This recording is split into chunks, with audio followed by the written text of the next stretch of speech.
Boogie like Benson, I'm a who that. I'm a who that. Long as I'm living, I'm a who that. Lose or winning, I'm a who that. Sports Coma, yeah, this is where we do that. Where we do that, where we do that, where we do that, where we do that, where we do that. Boogie like Benson, I'm a who that. I'm a who that. Sports Coma, this is where we do that. Where we do that. Welcome, welcome, welcome. Somebody please better help. Running this thing like Elf. I thank God every day I'm not a felt.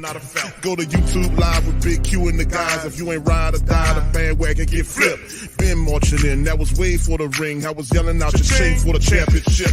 Bucking on town, duck down. Falcons pluck, get shut down. Panthers ain't much touchdown. The vision really belong to us now. So much hate on the Saints, you could probably tell. Ever since Bounty Gate hit the NFL, when things seem fishy and you probably smell the crooked referees on Roger Goodell. Buggy like this and I'm a who that. Every day I'm living, I'm a who that. Lose or winning, I'm a who that. It's the Sports Coma, this is where we do that. Where we do that, where we do that, where we do that, where we do that, where we do that. Boogie like Benson, I'm a who that. It's the Sports Coma, this is where we do that. You're listening to the Sports Coma with Big Q and the guys on the PRO Media Network.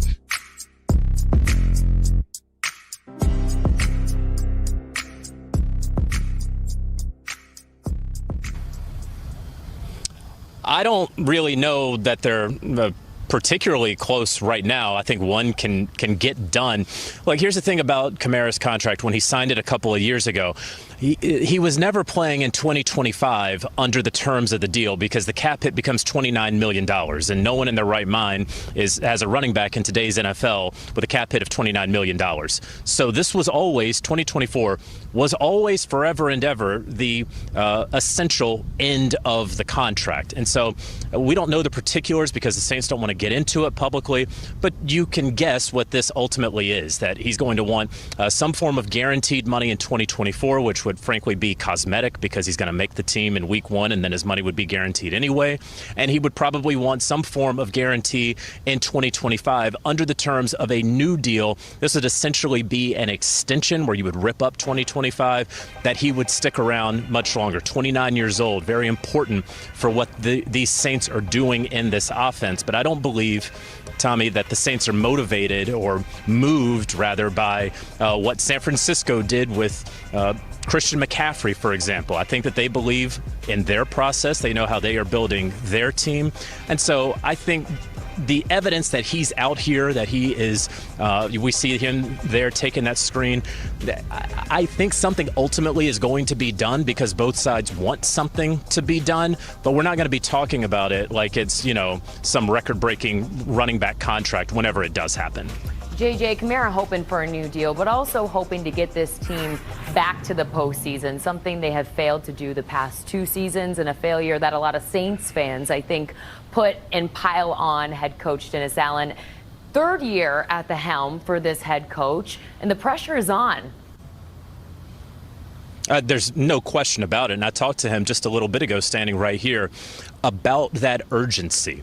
And I said, look, Dennis, you're always feeling a sense of urgency every year in the NFL, but this team especially, a slightly older roster. I think last year they were the second oldest roster in the NFL. You have sort of, pushed a lot of salary cap, kicking the can down the road, if you will, the last several years with these Saints.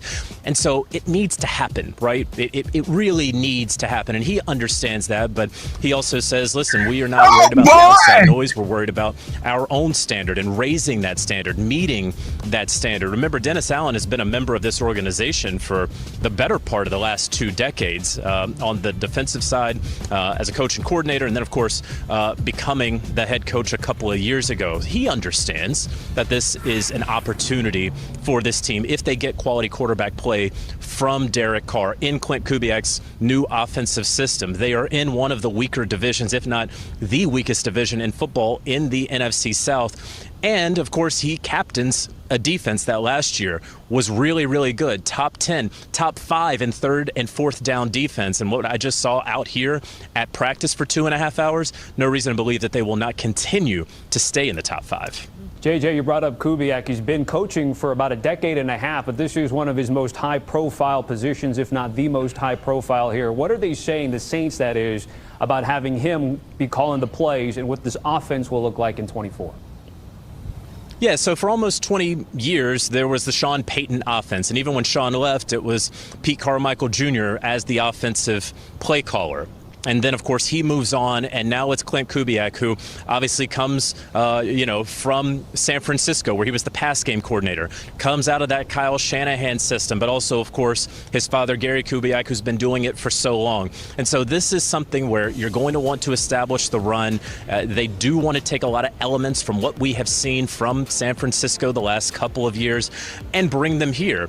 Yeah, look, there's always going to be growing pains no matter what sort of offensive scheme you are installing. And Derek Carr just said to me a little bit ago, yeah, it's a new scheme, but, I've had to learn about 8 different schemes in my career as a quarterback in the NFL. When I look at this team, and today was a rough one because the offensive line, they had a vet day for their center, Eric McCoy. They have a rookie left tackle, and Tali Fuaga. And look, this defensive line is coming after this group in a lot of third and long situations at the practice out here today. They're going to need some receivers to step up. They're going to need Chris Olave to take the next step. Rashid Shaheed, they just paid, and he's a solid number 2. I don't know who their number 3 receiver is right now. They're going to have to get that figured out. Taysom Hill is playing every position out here but quarterback. And I think he could even play some fullback later on this season. So they do have some pieces, but you have to see how the offensive line is going to gel. I loved the way Derek Carr finished the season when they were trying to make a run at the playoffs, but they put themselves in too great a hole to begin the first half of the season. And again, you need to find the guy on this team who, when it's third down, that's who Derek Carr is going to more times than not, and everybody on the field and everyone in the Superdome knows it, and he still makes the catch to convert for first down. Sticking with the offense here, JJ, we are hearing that another guy who's starting to step up, really turn some heads, is a rookie quarterback, Spencer Rattler, as he continues to compete for that backup role behind Derek Carr. But sticking also with Derek Carr here, I do want to ask you, I understand that just moments ago you had a chance to catch up with the starting quarterback. How did that go? Tell us more. Yeah, well, look, even on Spencer Rattler, I know a lot of folks are wondering about him, so we do have to touch on the rookie, of course. This is a guy who he's kind of trading off with Jake Haener on second and third team reps. Again, this was a day that the defense won, and yesterday the defense won. We had Cam Jordan standing here a little bit ago and asked, how did it go today for the defense? And he said landslide, which, of course, Derek took a slight umbrage to, would have disagreed a little bit with that. Spencer Rattler is flashing from everything that I can tell, and sources that I speak to here. But, he's a developmental rookie. Right now, it's the Derek Carr show. And he is confident. He has done a better job, he says, of blocking out the noise, something that he really wanted to do last season, that he tried to do a better job of, because, frankly, in the first decade of his career, he did a very poor job of it. He allowed a lot of social media to rattle around in his brain, so he's evolved in that sense. And he is comfortable and confident in his station with this team and in the NFL. Is it a prove-it year? I don't know necessarily for Derek Carr, because it would be really hard for the Saints to get out of his contract in 2025. They have some mechanisms, and far be it from me to say, I don't know if the Saints can do this with the salary cap, because we've been saying that for a dozen years, and it hasn't been true. But it's a big year for Carr, no doubt, and he wants to have a 2024 like he finished 2023. And he even admitted, as a humble guy himself, he knows that he had a really solid into the year. And so I think that they can continue that. But again, it's going to be about who they can trust throwing the football to. Can Olave take that next step? Is Rashid Shaheed going to show that consistency? I don't know that the Saints have seen that so far in training camp, but of course, another month till we finally get out to the regular season. JJ, let's get back to the defense, which is winning the days, according to some. You said you talked to Cam Jordan. How excited is he to get an edge rusher and a fellow guy to team up with there in Chase Young? Oh, my gosh. Extremely excited. They're going to be running some NASCAR packages, which that means they're going to go fast up front. And, Tommy, I was out at Raiders camp yesterday, and I was looking at the guys, and Christian Wilkins and Max Crosby, Malcolm Kuntz, and I said, man, this might be the best defensive front in football. So I said that to Cam Jordan. I was like, is that fair? He's like, listen, everybody's going to have their opinion. They're formulating it right now. But I believe that we are the best defensive front in football. Look, a guy a name that you know, but you don't really know his game necessarily unless you're an avid fan. Carl Granderson, he is having a fantastic camp and should continue what he was able to do last season. Then you have Cam Jordan, the wily vet out here, who actually I saw him taking a lot of second team reps today because of how great Chase Young has been. Let's remember, of course, the former number 2 overall pick. He never really lived up to expectation there in Washington. Winds up getting dealt at the trade deadline to the San Francisco 49ers. Gets a few sacks in a few games, but ultimately he was more of a piece to help them win the Super Bowl, and then they decided, hey, you have some injury, a neck, not worth the risk to us. And so the Saints signed him to a deal that, with the money and the guarantee sort of protected them against if he doesn't come back from that offseason surgery, if he is not prepared. And what did he do? He comes back and is cleared off the physically unable to perform list faster than I think anyone outside of Chase Young thought that he would.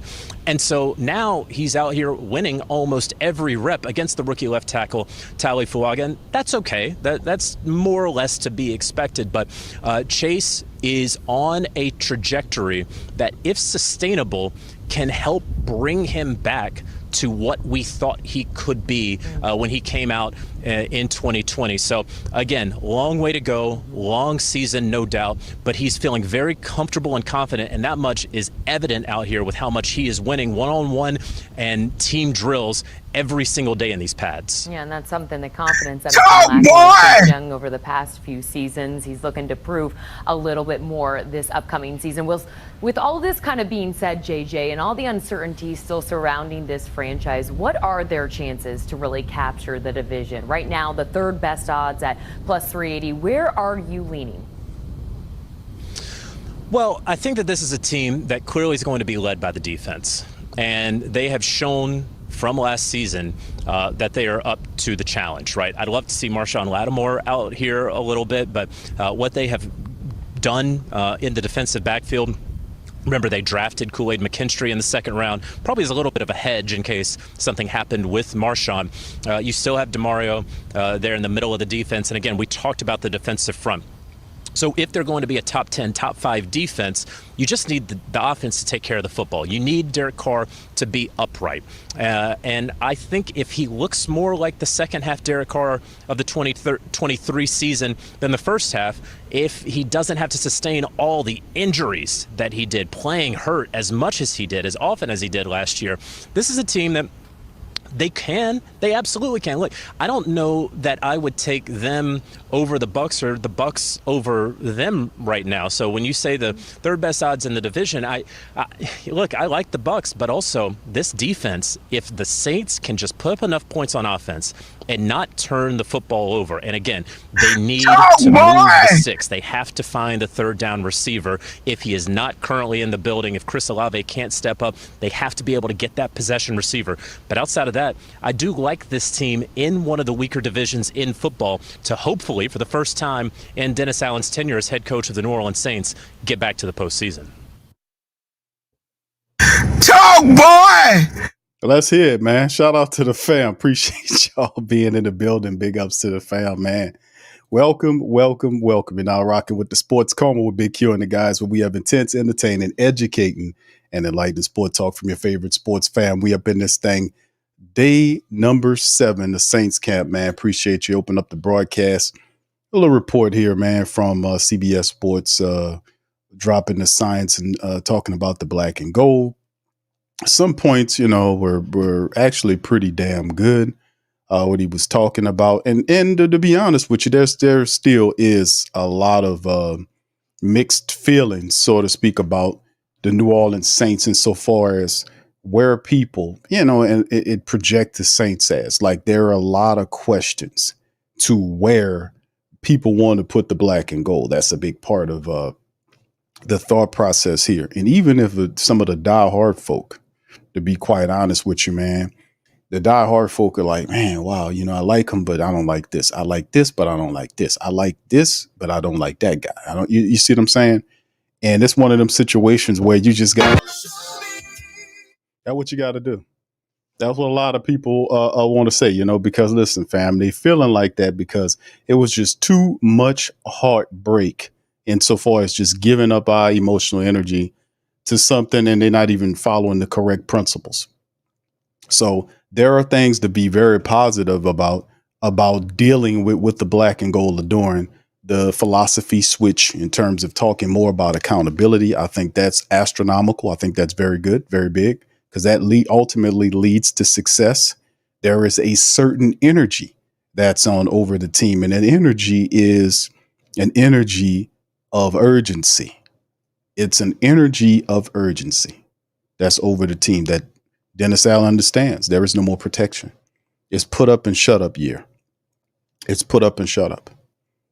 And of course, a lot of this reason why people are feeling like this is not your fault. Don't point at yourself. It ain't the guy or the gal that's in the mirror. It ain't the man or the woman in the mirror. Not you. It's the Saints. You're reacting about what they're generating. It's hard to get excited about a team when they're not giving you nothing to be excited of. They're supposed to generate the energy for you to be excited about. But when you hear we don't care what expectations are outside the building, don't be surprised what energy you get back. I wonder who's running the PR department down there at the Saints Central. Really, seriously, who's running it? Because it's the wrong look. We don't care about expectations outside the building. Well, I ain't in the goddamn building, and neither are none of you. So I guess all that's pointed at you, huh? They didn't differentiate between the detractors. Most of the time, the detractors are the supporters, and they have every reason to feel the way they do. So I'm not in the goddamn building, neither are you. So does that encompass us all? They didn't say, hey, hold on, for those other guys, yeah, not you. You guys are cool. But you other some guns over there, the hell with you. No, he didn't do that. It wasn't no line divided. We don't care about expectations outside the building, only what we got in the building. Talking stupid like that, as opposed to being more intelligent with your usage of words. Like Mickey Loomis does a lot of foolish stuff, telling people they're unqualified or not qualified to talk about professional football, which is a child sport, all because they don't like what he's produced, what he's put on the field, who he's hired, and it didn't end up to success. See, never relent that. It's a weird energy that people really need to start. We need to change all of that for real, man. We got to change all of this. All this has to be changed. None of this. You set the energy. You do. And what I mean by that is you tolerate, you allow things in your life, that we ought not to do. We got some disagreeable stuff. They got a lot of crap we need not allow as a people. We just need to really start putting our foot down on some stuff. And some of this is some of the stuff you need to put your foot down on, especially when these people get so fat in their ass where they can sit up there and talk spicy and juicy and disrespectful to the support base, and they just employees. That has to be squashed and not tolerated.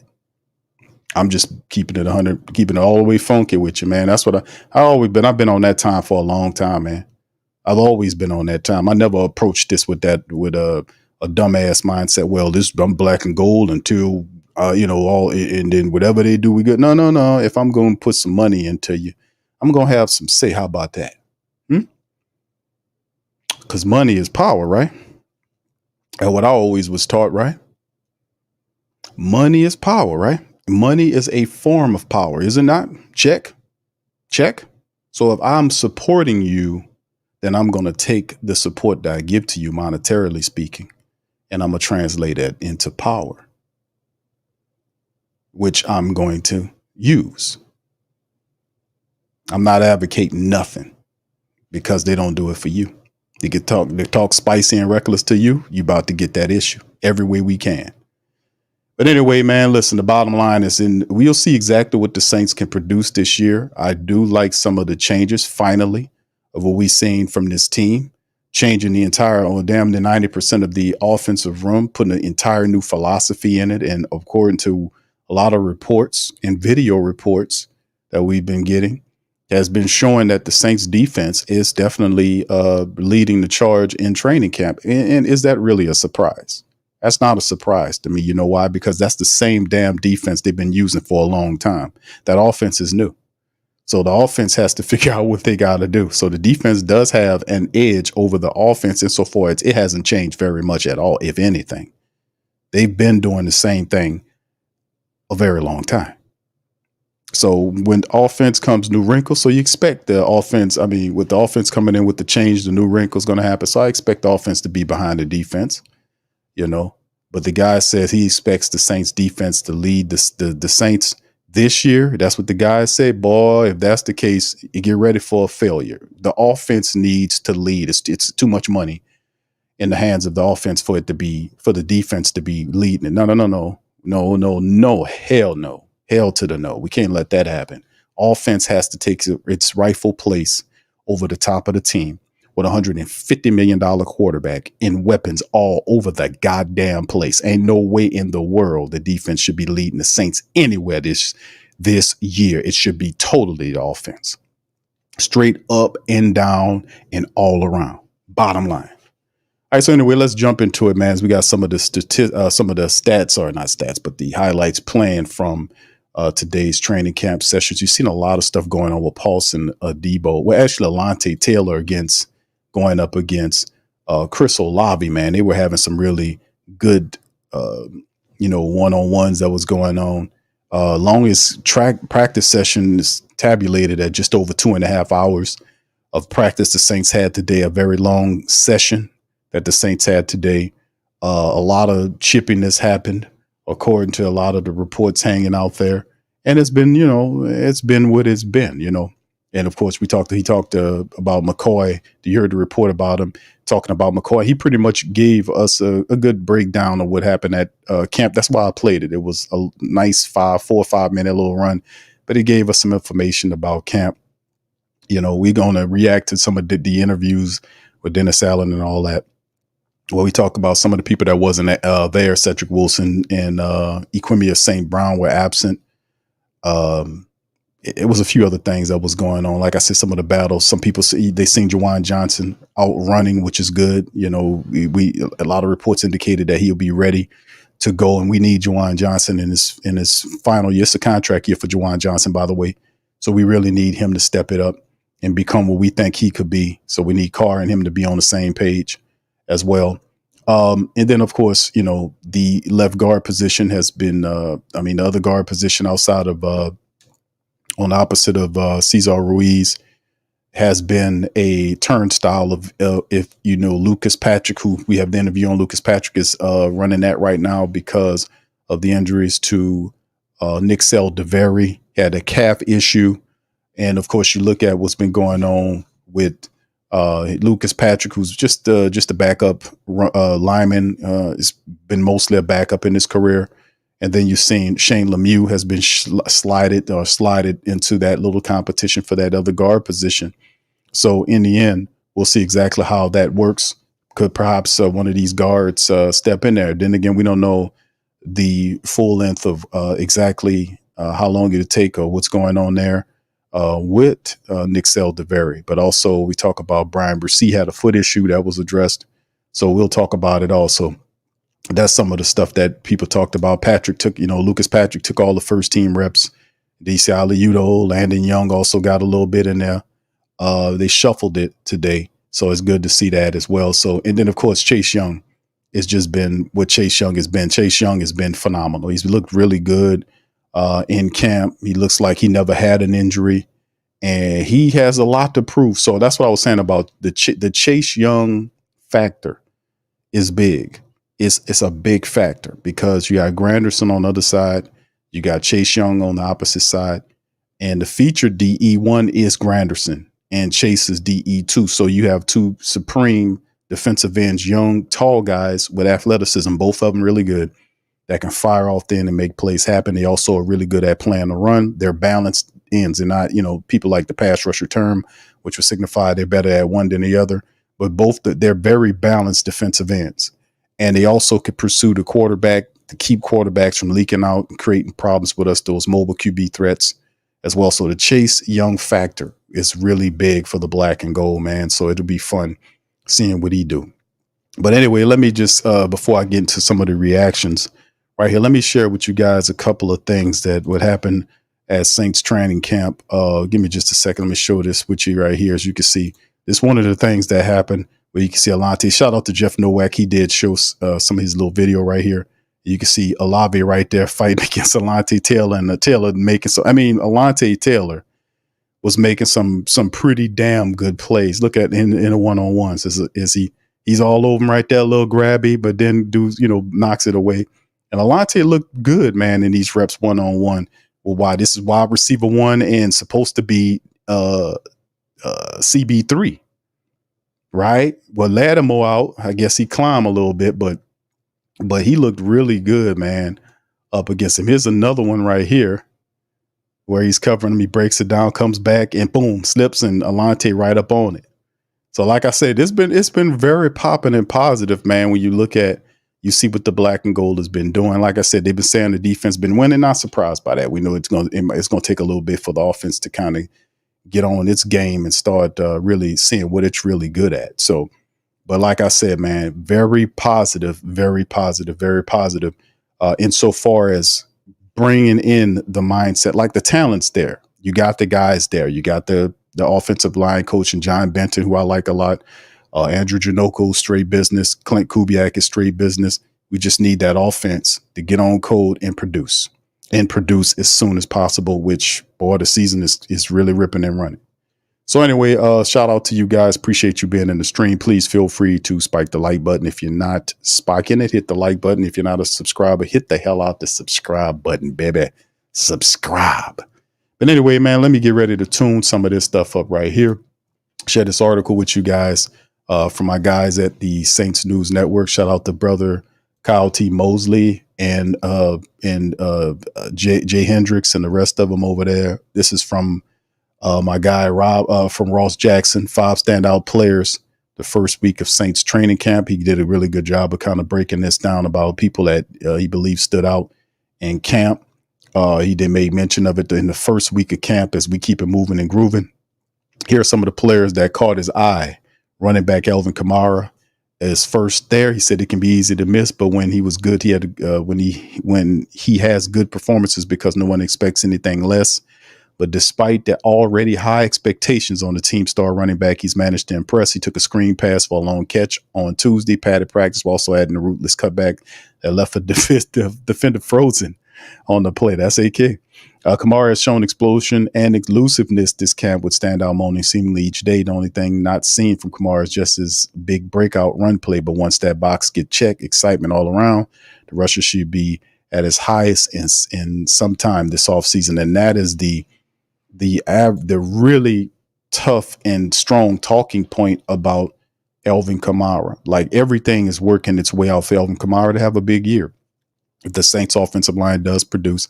Now it does, like we saying, the Saints have 2 inexperienced tackles, left tackle and first round draft pick this year, Tali Fuaga. Right side is third year offensive tackle, Trevor Penning, third year, right? But he's also inexperienced. So we're gonna really need to kind of get those guys on code by helping them. And that just ties to running the ball. Like that's just as simple as it gets, just running the ball and do what they do, put your hands on them and just push them on out the way, grind them out.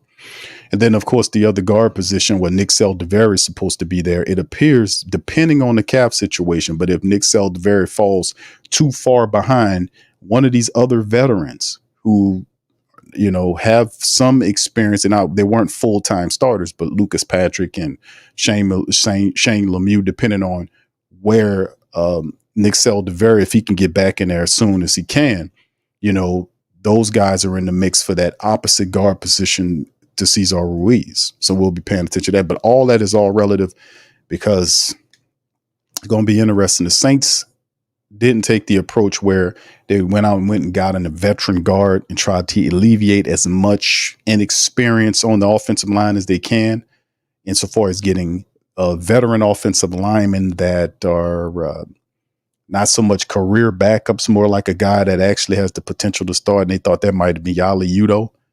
But there was reports saying he's in the mix as well. We'll see. They say a lot. All right, next one up the bat. Linebacker Willie Gay. One of the exciting new additions to a strong defense. Gay has consistently made his presence felt.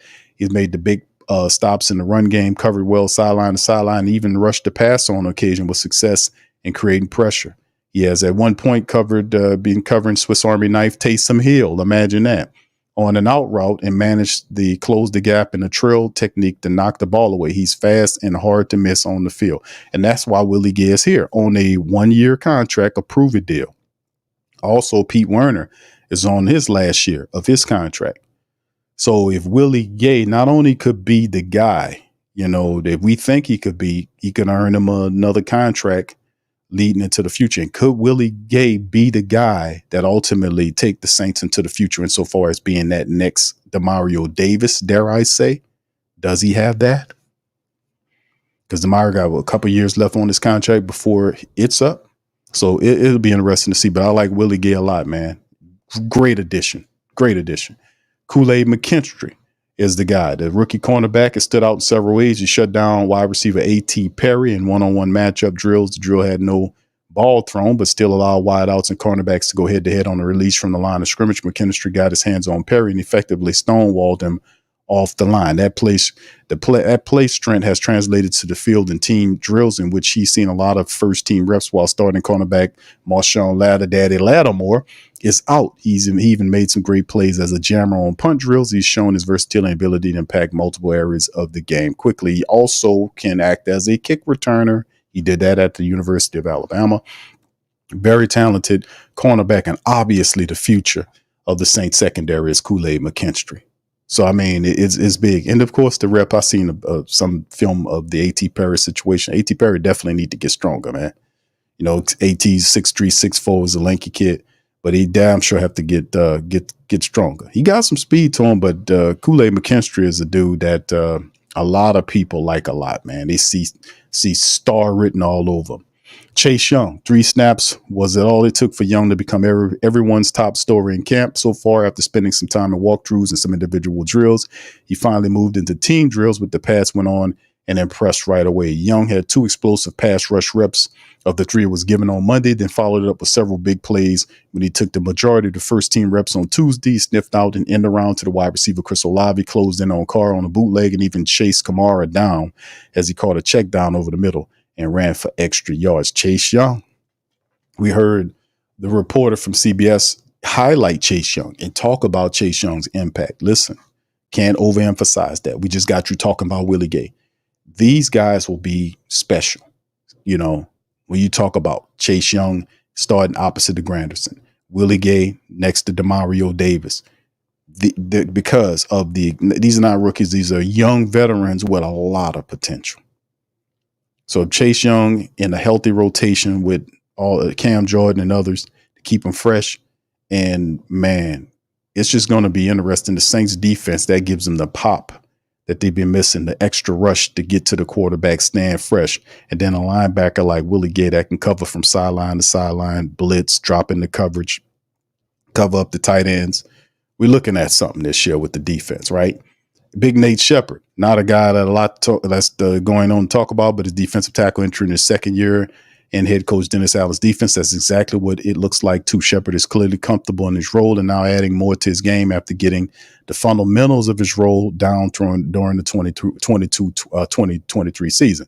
Shepard has been disruptive in the running game and has also generated quite a bit of pressure on the quarterback when the coverage is holding up in the back end. If he and fellow defensive tackle Bink Saunders take sizable steps in 2024 after being more comfortable this year, that can go a long way for the Saints defense. So that's Brother Ross's guys there and Nate Shepard. And this is another thing. A lot of people want to see Brian Bresee step up.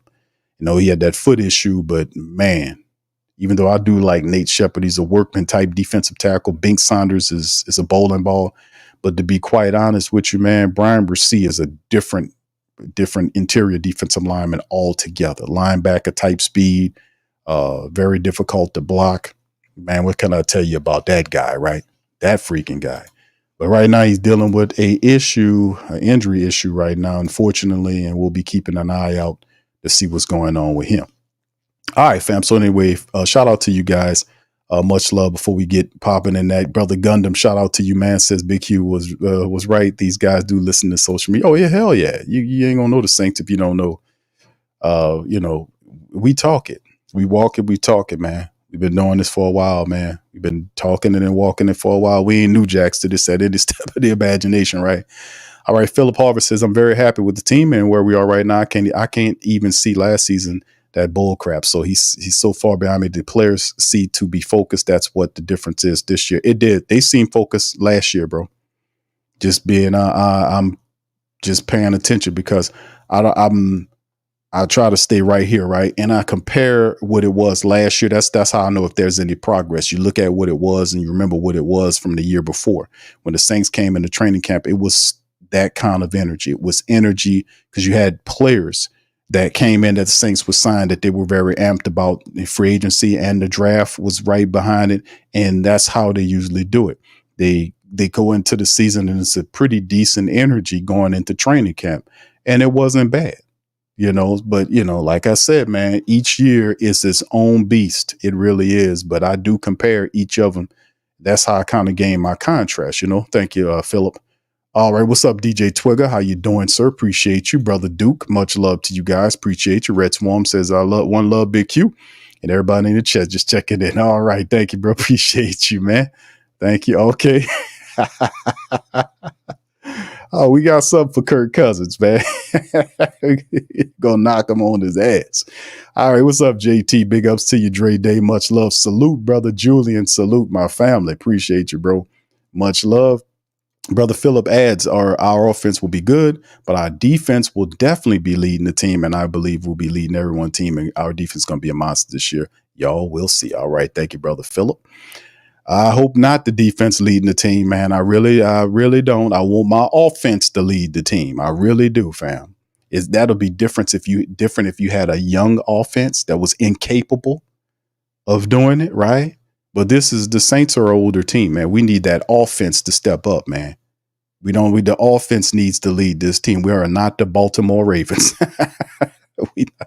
We're not the Chicago Bears of yesteryear. We're not the Baltimore Ravens of yesteryear. We're not none of that. We got $150 million quarterback. Ain't no defense supposed to be leading nothing. You got Chris Olave. You got Alvin Kamara. You got Taysom Hill. You got Rashid Shaheed. You got Juwan Johnson. You got everything that you need. It ain't supposed to be no defense leading this $150 million quarterback offense, bro. I get what you're saying. I hear you. All right. What's up, Brother Trail? How you doing, sir? Appreciate you. Much love and who that to you. But yeah, what's up, Kathleen? Shout out to you, man. Brother Trey, what's happening, fam? Bronze, what's happening? Good to see you. OG Jerry. Big ups to my brother OG. All right. So anyway, man, let's keep it moving and grooving, man. Let's go on into this next one, man. Let's cue up DA. Now, before we get nice and funky on this one, I'm going to ask you guys, I need two. Maybe whatever. I mean, it'd be more than that, so we don't have any confusion in the chat. But I need two people to be our trackers. Okay, we're going to start it off with Dennis Allen on this one. I need two people to be our look counter. Okay, well, let's just start it off. All right, we need two people to be our look counters. Okay, all right, y'all ready? All right, let's get it popping. Here's DA on the way. Here we go, baby. Yeah, look, third day in a row in pads. So I thought, he fired right out the gate with one. Well, look, that's one. Practice was a little bit chippy today, which, isn't necessarily a bad thing. I think our guys are competing. I didn't think the execution, overall was as good as we needed it to be today. But, that's kind of to be expected a little bit throughout training camp. You're going to have some of these days. And so how do we respond? We'll have a day off tomorrow. How do we respond and come back and have a good practice on Friday? I still think we got some things accomplished. I just don't think it was quite as clean as what I would have liked for it to be today. But look, we'll go back and look at the tape and see what it ultimately looked like. Dennis, at what point do you have to have a conversation with the players about it? Focus more on getting the work done versus all the pushing? I think that's a constant conversation that needs to be had. And look, we're in training camp. I don't know that I've ever been in a training camp where there's not some of that goes on. And in particular, when you've had 3 straight days, padded practices, hitting against the same people, and so there's some of that's to be expected.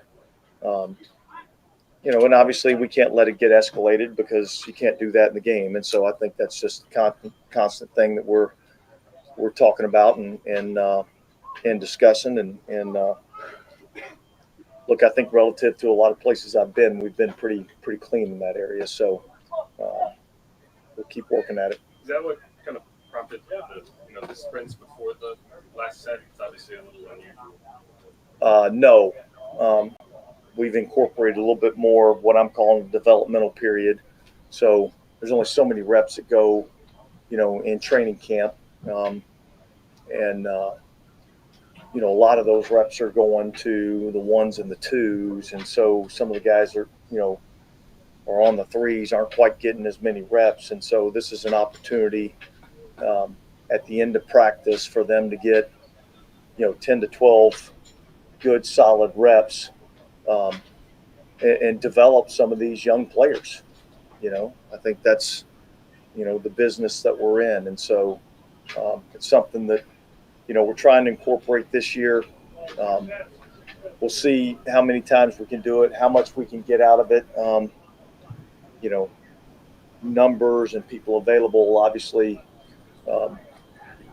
make it, a little bit more difficult at times to be able to do that. But it's an opportunity for some of the, young guys or even some of the veteran guys that aren't, working with the first and second group, a chance for those guys to get a few more reps. I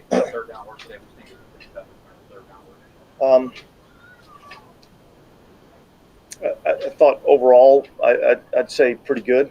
Again, we'll go back and look at the tape, to see exactly, how we operated both, offensively and defensively, and kind of keep score of that just a little bit in terms of did you make the first down or not, and see where we're at. But I thought just on first glance, I thought we did some good things defensively. Yeah, what does this ramp-up period look like for the Chase? It looks like obviously we got to be a little cautious with him, and now he's ahead of schedule, I guess. Yeah, well, he's certainly ahead of where we thought he was going to be at this point in time. And so I think the ramp up for him is just every day you're going to see a little bit more. Now what's a little bit more? Well, maybe a couple more reps each period until finally we're ready to fully incorporate him into the whole deal. But I haven't seen any limitations at all out of him. Other than I think, look, he's got a, it's really kind of been a while since he's really been, playing real football. That was all the way back to whatever it was, January, February of, early this year. So just trying to get his football legs up under him a little bit. And I like the progress that he's making. Would you say so far he's been the guy you hoped he would be? Yeah, I would say he's exceeded my expectations to this point, just in terms of, I didn't really know the player. I knew of him coming out of Ohio State and the talent that he was, and obviously saw him play in our league. But I didn't really know him personally, but just the way that he's gone about his business, the way that he's come to work every day, he's done everything that we've asked him to do, the way we've asked him to do it. Never has there been any sort of kickback on anything, and so I've been really pleased with that part of it, and I think as you watch practice, I think you can feel it when he's out there. So I'd say probably exceeded expectations a little bit. Is it okay Mario not in June today? Is that just kind of a Veterans Day? Well, part of it, he also pulled up a little bit of a hamstring on one of those one-on-one drills. So we had two guys, Tommy Hudson and DeMario, that left practice with hamstrings. And Eric was the plan there. Eric McCoy's plan day. Is that a change? Because in the past we've talked to him and he said, "Hey, if Eric's out there, I want to be out there." So. Yeah, I think Eric's just one of those players that he's extremely important to us, and he's had a history of a little bit of soft tissue injuries, and so I think that's part of just managing that. I think that list is way shorter this year than it's ever been in terms of guys that we need to manage. We're really basically talking about a few guys on defense, some of the older players on defense, and just a couple of guys on offense that we've got some sort of management plan based on either age or injury history. There's no Cedric Wilson or Bub Eaton's out there? Both of them dealing with injury. Cedric a groin, and I guess you'd call Bub more of a shin. It's a muscle here on the lower part of the leg. Is there any update on Nick Salvador? No, he's dealing with calf injury. We see Juwan kind of just running, ramping up. Is he maybe close to return? Or Yeah, I'm not getting into any timelines on anybody. I mean, certainly there's a process that goes along with recovery, and when guys get out here and you start seeing them working with the trainers, and they're doing land-based training, then they're getting closer to being able to come out here and start participating in football activities. So exactly how long that takes, it remains to be seen. Yeah, what do you think about your tight end room so far? Especially not having Juwan. Well, look, I mean, obviously not having Juwan makes it look a little bit different, I think Foster's done a good job with the things that we're asking him to do. Holker's a guy that's kind of caught my eye a little bit in terms of, doing some things in the passing game. I think it's an area that we still have to improve on. When you look at the guys that we have out there right now, we've got one guy that's, proven that he's got the ability to play in this league at a certain level, and then we've got a lot of other guys that are trying to prove that they belong. And so I think that's where the process is at the tight end position right now. So you happy with your O-line depth? Yeah, look, I mean, I still think all that still kind of remains to be seen. Let's play this thing out throughout training camp and see how everybody develops. See where we're at the end of training camp. If we feel like we've got the depth that we need. I think from a talent standpoint, I think we've got enough guys on our offensive line that I think we can find a group of guys that from starters to backups to practice squad players. I think there's a group of guys that have the talent to be able to play in this league, and yet if we see somebody that's out there on the street or becomes available that we feel like can help us, we'll look to explore every avenue that we can. Dennis, would you say that Isaiah Foskey has taken a step forward in this game? Yeah, but I want to see him take a jump. You know what I mean? And so I think that's where we're at. I have seen some improvement out of the player, and yet I think my vision for him is more than what we've gotten to this point. And I think that's part of the process. That's not to say that I'm not pleased with what I've seen. I just know there's more in there, and we're going to continue to try to work to get everything out of him that we possibly can. And so, but in terms of at the start of training camp, from where we were, call it even at the end of last season to where he is now, there's been progress, and so I'm hoping that we'll continue to make that progress, and then hopefully as we get into some of these preseason games, you begin to see some significant leaps in terms of his production. And yeah, this kind of off topic, but there was a report today about the NFL experimenting during the preseason with some technology that's ready to chain gang. say anything about that? I did, and pros and cons. I don't know that I know enough about it to really have much of an opinion. Look, I know this, regardless of how they figure it out, okay, it's 10 yards for a first down, okay, unless there's a penalty. So I kind of know that. So I have a pretty good idea of what the line to gain is. Now how they figure out, did they actually make it or not, that's for somebody else to figure out how to do that. All right. Okay, guys, thanks. All right. Shout out to DA, man. It's Chase Young about to get on the mic. Shout out to brother Julius Thomas for the Cash App. Thank you, sir. Appreciate the Cash App, brother Julius. Much love and thank you, brother. Thank you. You fuck too kind. I think, and we've seen a few things happen, man, with a lot of the stuff starting to mount up as we realize, man, training camp, man, dude, they got a lot of injuries. Every year we get them. We just hopefully we survive some of these injuries. And I know there's some ding-ups. The Saints don't like to give in-depth, and they're not required to give in-depth, breakdowns on some of these issues. When you talk about Brian Bressee's foot, Lattimore's hip flexor, and then you heard a few other ones that he threw in the mix there as well. So, man, we just got to be careful. Chris Olave had a fall, but he was fine. So, I mean, it's just, boy, these little issues and injuries, we don't really need none of this stuff right now. You know what I'm saying? Snakebite said the count was 9 times. All right. Thank you, Snakebite. Appreciate you. All right. Here's Chase Young, man, breaking it down. Chase, would you say at this point early on, it feels good to be where you are? Yeah, definitely, man. Feel good to get out and practice with the guys. That just feels good.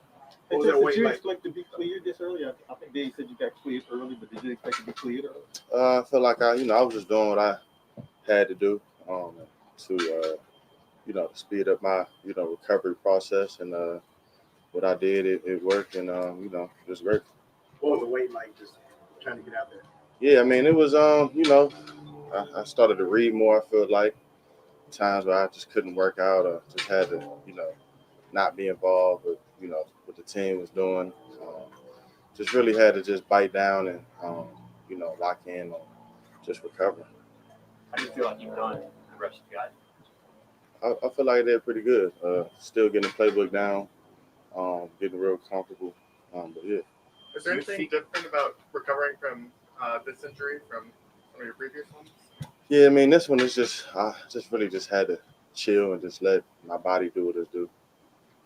Chase, do you feel completely comfortable out there right now? Or is there ramping back up for you? I mean, I feel comfortable. We still gonna ramp it up. Last thing they worry about is my neck.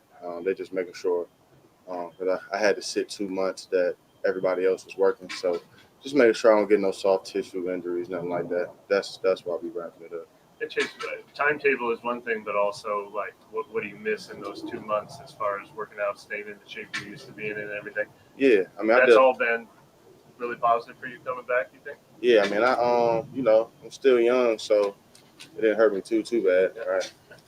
Did a lot of BFR twice a day, doing everything I could to keep my body in the best shape. Got in the pool a lot, so I try to do everything possible without lifting and just really running to stay right. If we were talking to you your first camp with the Saints and the injury wasn't any part of this equation, it was just about your career, what is it you want to be focusing on most this month to be the best version of yourself? Just be a great teammate. Get the playbook down, do my job.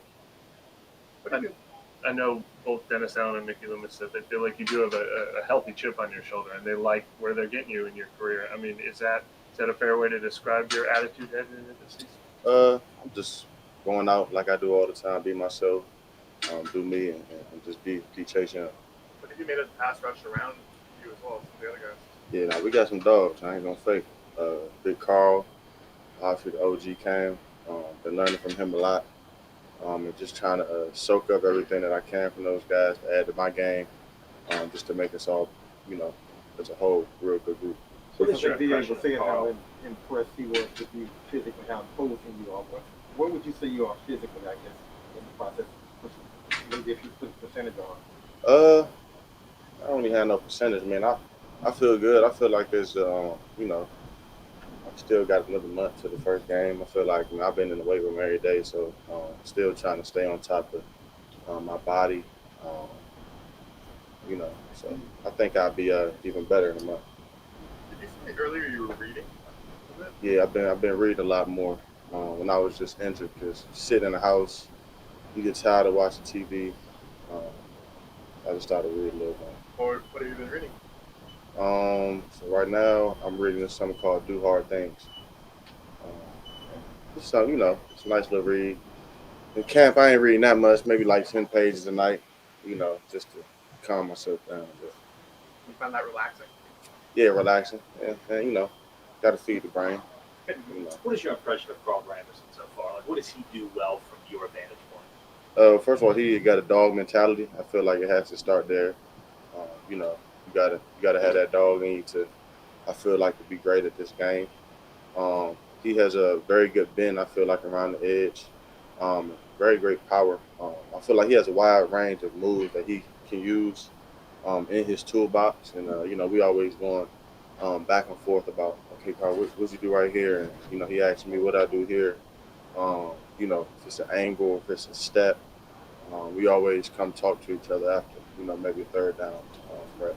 And what do you expect us to be saying about you 6 months from now? We'll see. We're going to see. I noticed you having those conversations with Howie Plug on the other side, too. You probably had a few first-round offensive tackles in your career, but what's your impression of him so far? Oh, dog. He going to be a real great player, real patient, super strong. When I'm going against him, I got to mix it up on him, dial it in, because he is just so massive. And, a guy who's massive, who's patient and strong, I mean, you can give them anything. They just sitting on you. So, he's good. Can you tell that he hasn't been a left tackle before? Nah, he's a thing I feel like that makes him different. He's a very smart player. Very smart. I feel like every day he's asking me a piece here or there that he can learn from. Okay, what did you do at the top of your rush right there? Do you always want to go inside? He's always trying to learn and get better for that next rep. And what have you been able to pick up from camp the last few months? Everything. A lot of things. Things about my hand placement a lot, pad level, a lot of things in the run game in terms of staying low when we need to peak, when we don't need to. So I'm going to pick with Cam all camp, helping him get annoyed.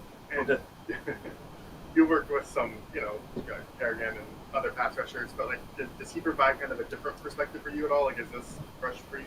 Yeah, Cam, because Cam, he's a guy who can use speed, he can use power, he can go speed to power, he can go power to speed. So it's definitely, I feel like, Nick when I was out there. You got a guy who really does it all the time. So those guys I definitely try to study from and pick up from. Is that a balance that you're still learning in your career of when to power, when to speed?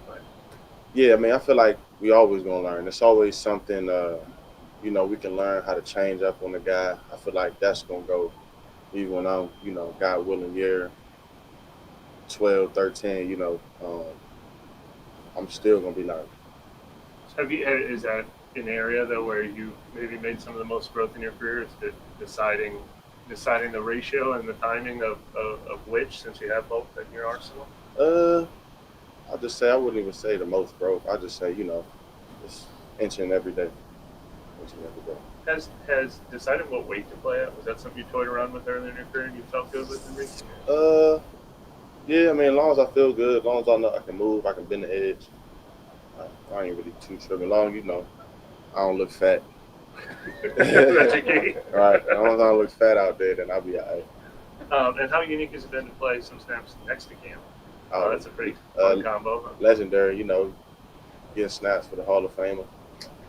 I mean, when he's in a tackle and you two can play off each other. Yeah, getting snaps for the Hall of Famer, shoot, we can dial it up. So that's exciting. Anything else? Awesome. Well, thank you very much. Thanks, Chase. Appreciate it.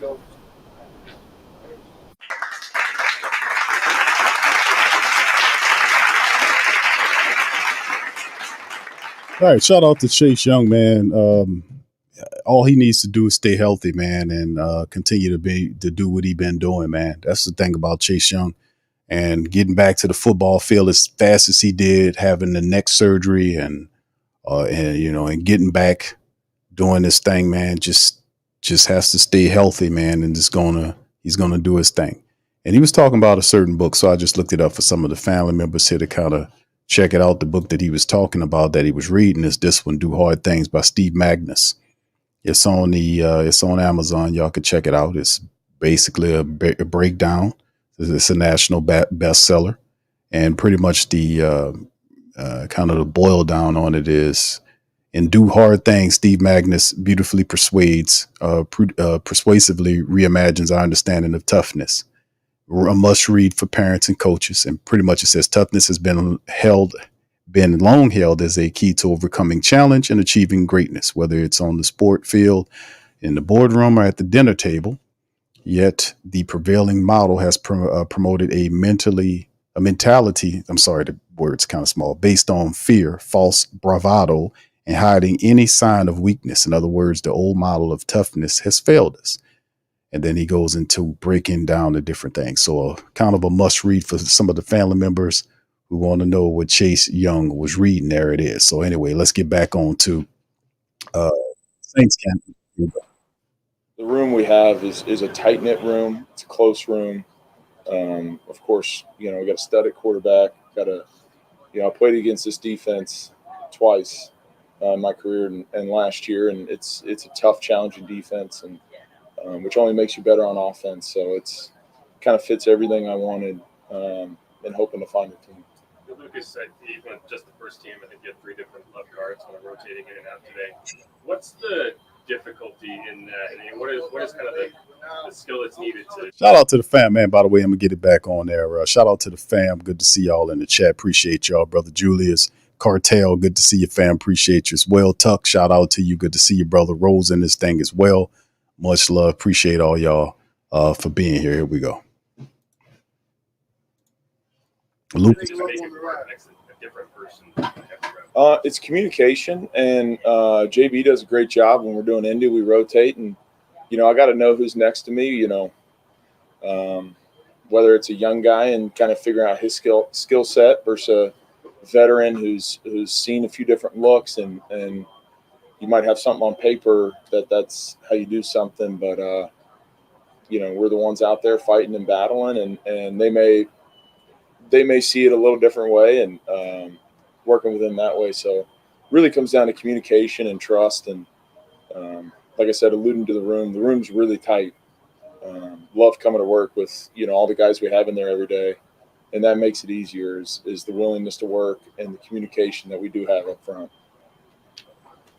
It's kind of been your initial impressions of Flanda, your Tali. Oh, Tali.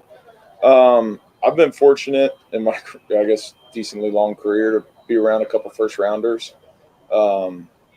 He loves football. He approaches it the right way. His mental game is ahead of some other guys I've been with. Just the way he approaches it, he approaches everything new, but with an attitude to work. He's extremely talented. I mean, it's hard for a rookie tackle in this business. He's a patient setter. He's got good hands. He moves well. He sticks his hat in the run game very well.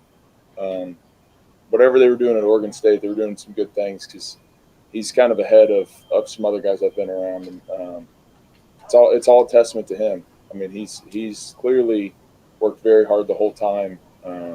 Super excited to watch his career from here on out. Like, I think he's going to be a special player. I've heard a couple guys like bring up the work and the fun football. I mean, it seems like you're just kind of describing a pro, right? Somebody who kind of approaches the game professionally. Is that maybe sometimes you don't see that as much in rookies, or? Yeah, I think it's hard for rookies to understand that there's like families to feed, and there's like this is a job. Like, don't get me wrong, it's the best job I think, in the world. You get to play a kid's game, go out there with your buddies, have fun, but there is a certain level of accountability that's needed. And for a rookie to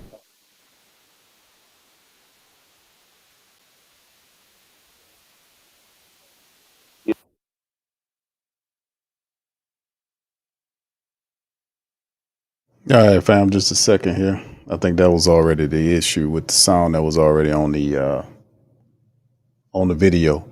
But Lucas Patrick, man, talking about accountability, doing this thing. Hold on, let me reset it here so we can kind of get it. Just a second here. Give me just a second. But yeah, Lucas Patrick, man, has just been, have a terrific opportunity for him to kind of step into. as far as being a pro. You just had one last year, right? A rookie first round tackle last year in Chicago, right? I've seen quite a few. Yeah. If you go through the whole career, you could probably pick out a few. But yeah, Tolly's doing really well. Can you kind of speak to like how you guys have tried to get the run game and the play action game to kind of work together, and how that process has kind of been unfolding for you all? Yeah, I mean, this being in this offense for a while, it's all about looking the same, feeling the same, getting motions that look like run or getting motions that look like pass and breaking tendencies. And you really have to commit to the run game, I feel like, when this offense goes. And I think we've done a pretty good job so far of committing to playing a physical style of football, playing a style that's we're setting the tone, we're setting the line of scrimmage, we're not reacting. And when you can do that, and this defense is fast, this defense has played a long time together. I mean, I think this is from last year playing, like the linebackers that we have, they run so well and they diagnose so well that it stresses us to even be more detailed in that run, play action, pass game, which will help us down the road later on. There's so many teams around the league running or trying to run this type of offense. Does it become less effective over time? And then also, what ways have you kind of seen maybe try and add new wrinkles to it so everyone doesn't know? I mean, I've seen this offense, in a few NFC championship games, and I've seen this offense with some MVP quarterbacks. It's a commitment for all 11. When all 11 are tied in together, it's a tough one to stop. I mean, I'll credit CO. I mean, he is putting his hat in the run game, said EQ, and then opens up shots for them too. I mean, it's when you've got receivers who are willing to block to help us spring, AK and Jamal, and, that's awesome. But then they get theirs when we do that run play action and it looks like the same, and they can pop the top. And next thing you know, Derek's dropping bombs to Shaheed and all those guys. So it's effective, but it's all 11 have to be on the same page and committed to what we're trying to achieve each play. That's the difference then, I'm guessing, because, if 17 teams run the style of offense, it can't all be above average. I mean, I guess that's your opinion, but I think when all 11 are humming and we're playing fast, I've seen it happen, and it's a good offense. Anything else? Thank you very much. Thanks, guys. Thank you.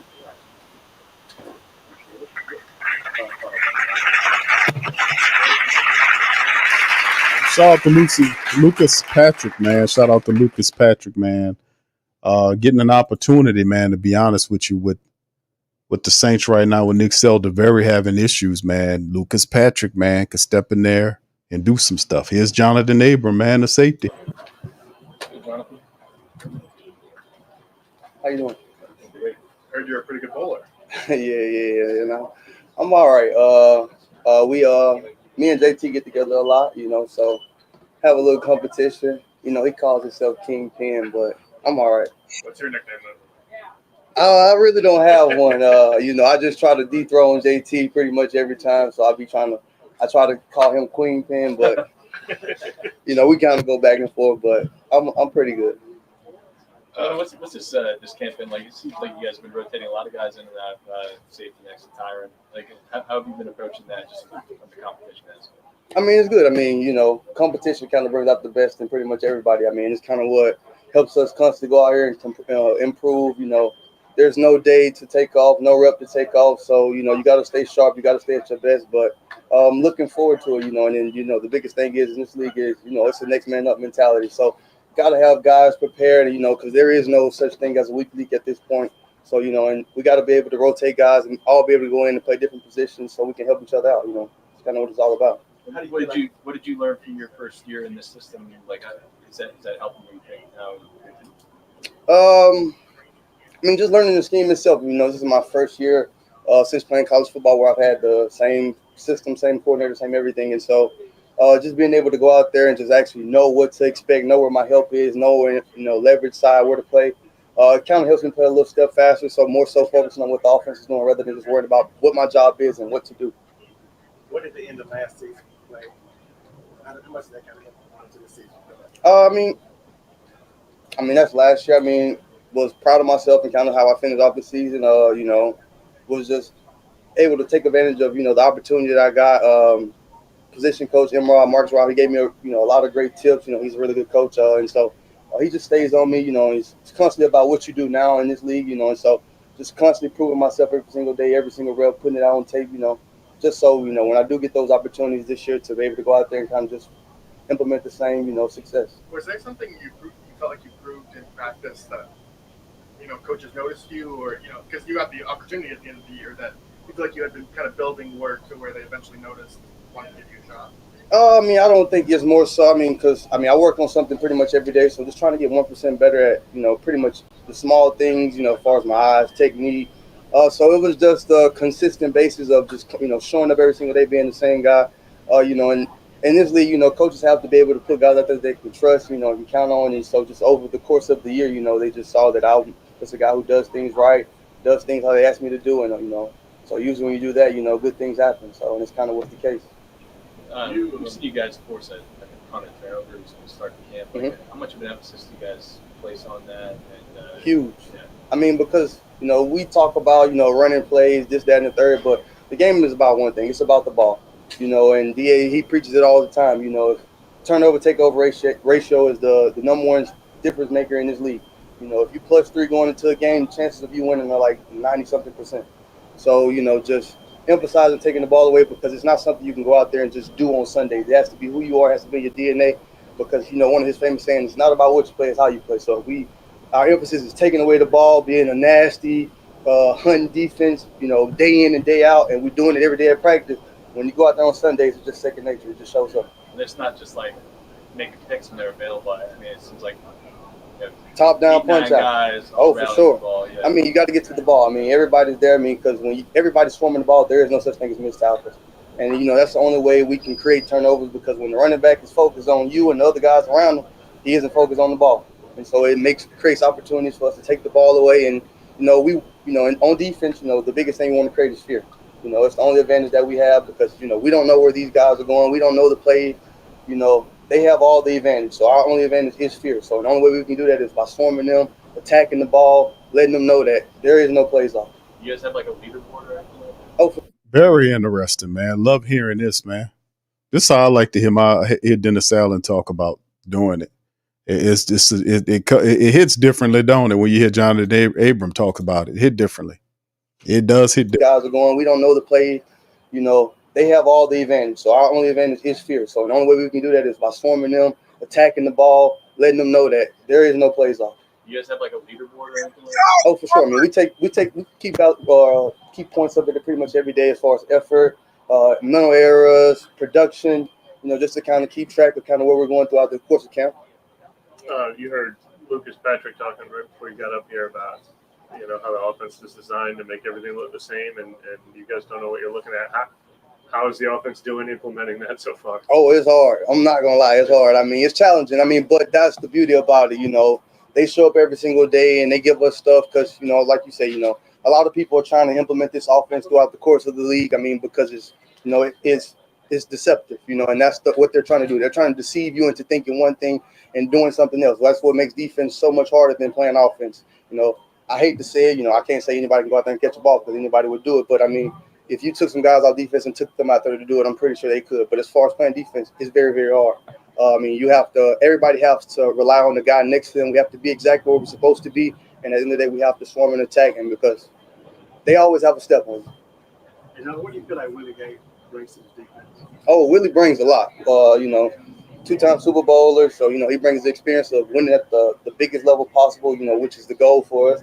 But also, he's a guy who's going to hunt the ball.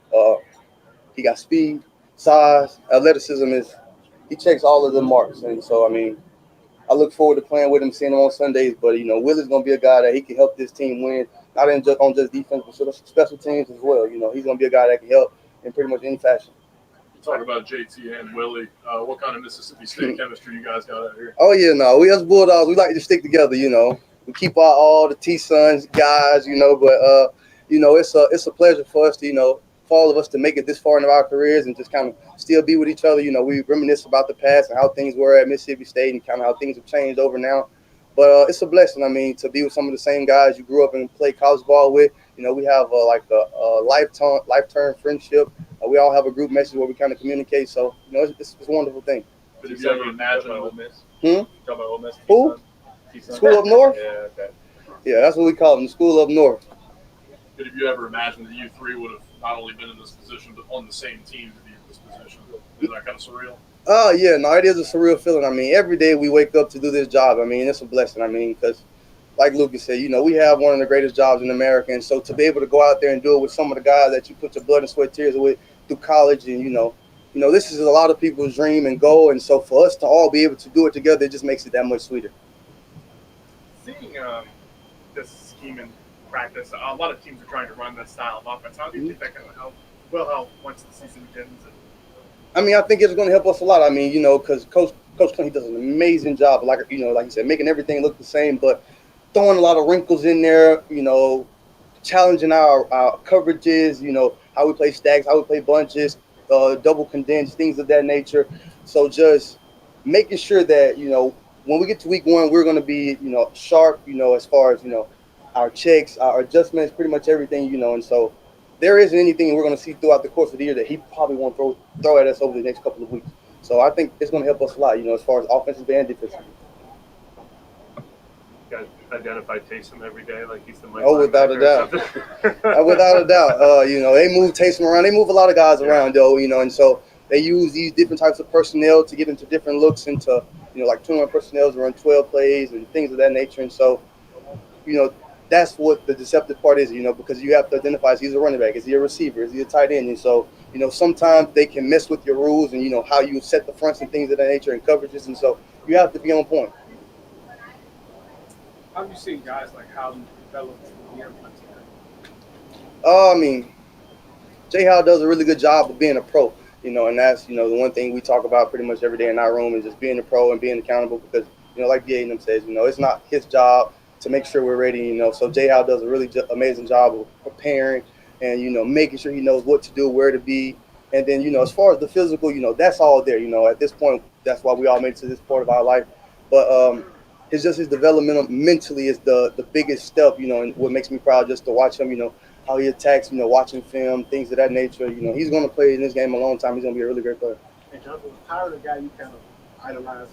Oh, without a doubt. Come on, like we talk about it all the time. I have to give him his flowers. He's going to be a first ballot Hall of Fame guy. It's like, when he was in college, when I was in high school, I'm putting on his tape, watching the Honey Badger. Everybody wanted to be the Honey Badger. And so to be able to play next to him, it's a surreal feeling, just to be able to come out here and work with him every single day. You have to attack practice because it's like, man, I'm next to the Honey Badger. Thank you very much. Thank you. All right. Shout out to brother Jonathan.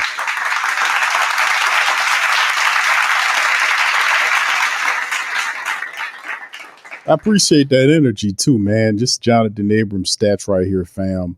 I think it's his 8th year in the NFL, right? 8th year in the NFL. And he's been playing really good. First round draft pick back in 2019 out of Mississippi State, as you heard him talk about Mississippi State several different times. Is Jonathan Abram ready for a larger role in the city of New Orleans? He'll be getting a lot of number 1 reps at that other safety position.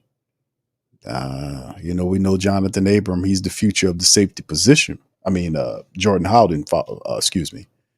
But man, Jonathan Abrams, man, his number one thing that people had an issue with in terms of his play style was the fact that he was a player that would knock your block off. He's a hitter. He's a hitter. He'll light you up.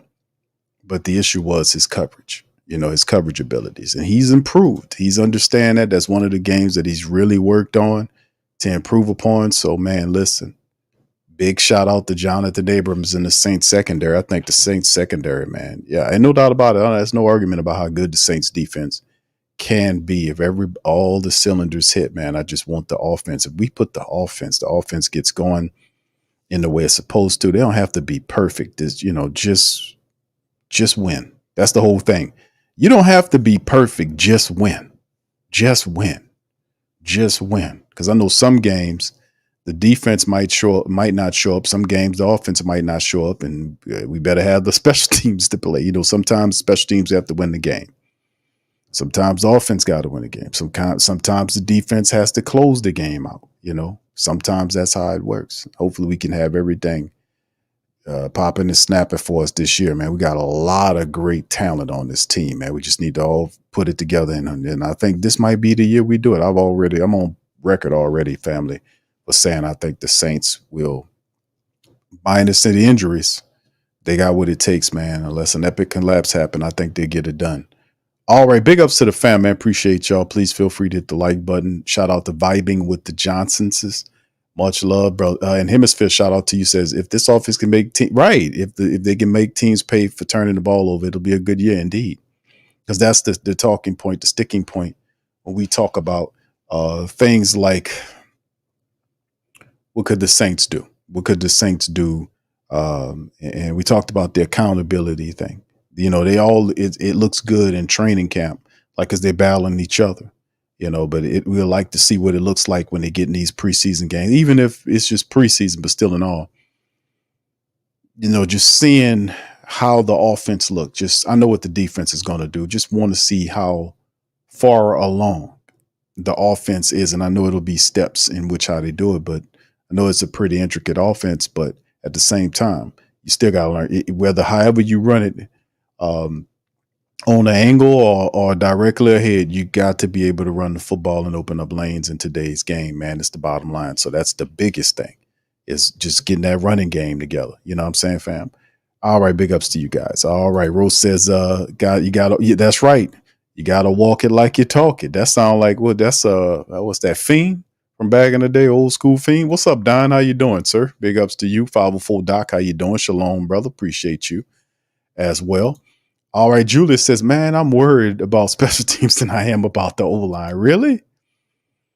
I think the special teams are all right. I think the special teams is going to be all right, man, to be honest with you. I think they're going to be all right, man. I didn't like how they did. But remember, both of these guys last year for the Saints were rookies, weren't they? Kicker and punter were both rookies. The other punter was an Australian dude, came over here. He wasn't looking too good, but he been punting his ass off in practice. So he might have a feel for it, even though I didn't really want them to get rid of the punter that we had. I didn't think it'll be a problem. But they just emptied the room and said, man, let's bring new guys in here. So, he's been punting a lot better. And the kicker, Blake Grupe, has been doing a pretty decent job. So like I said, these guys was in their first years.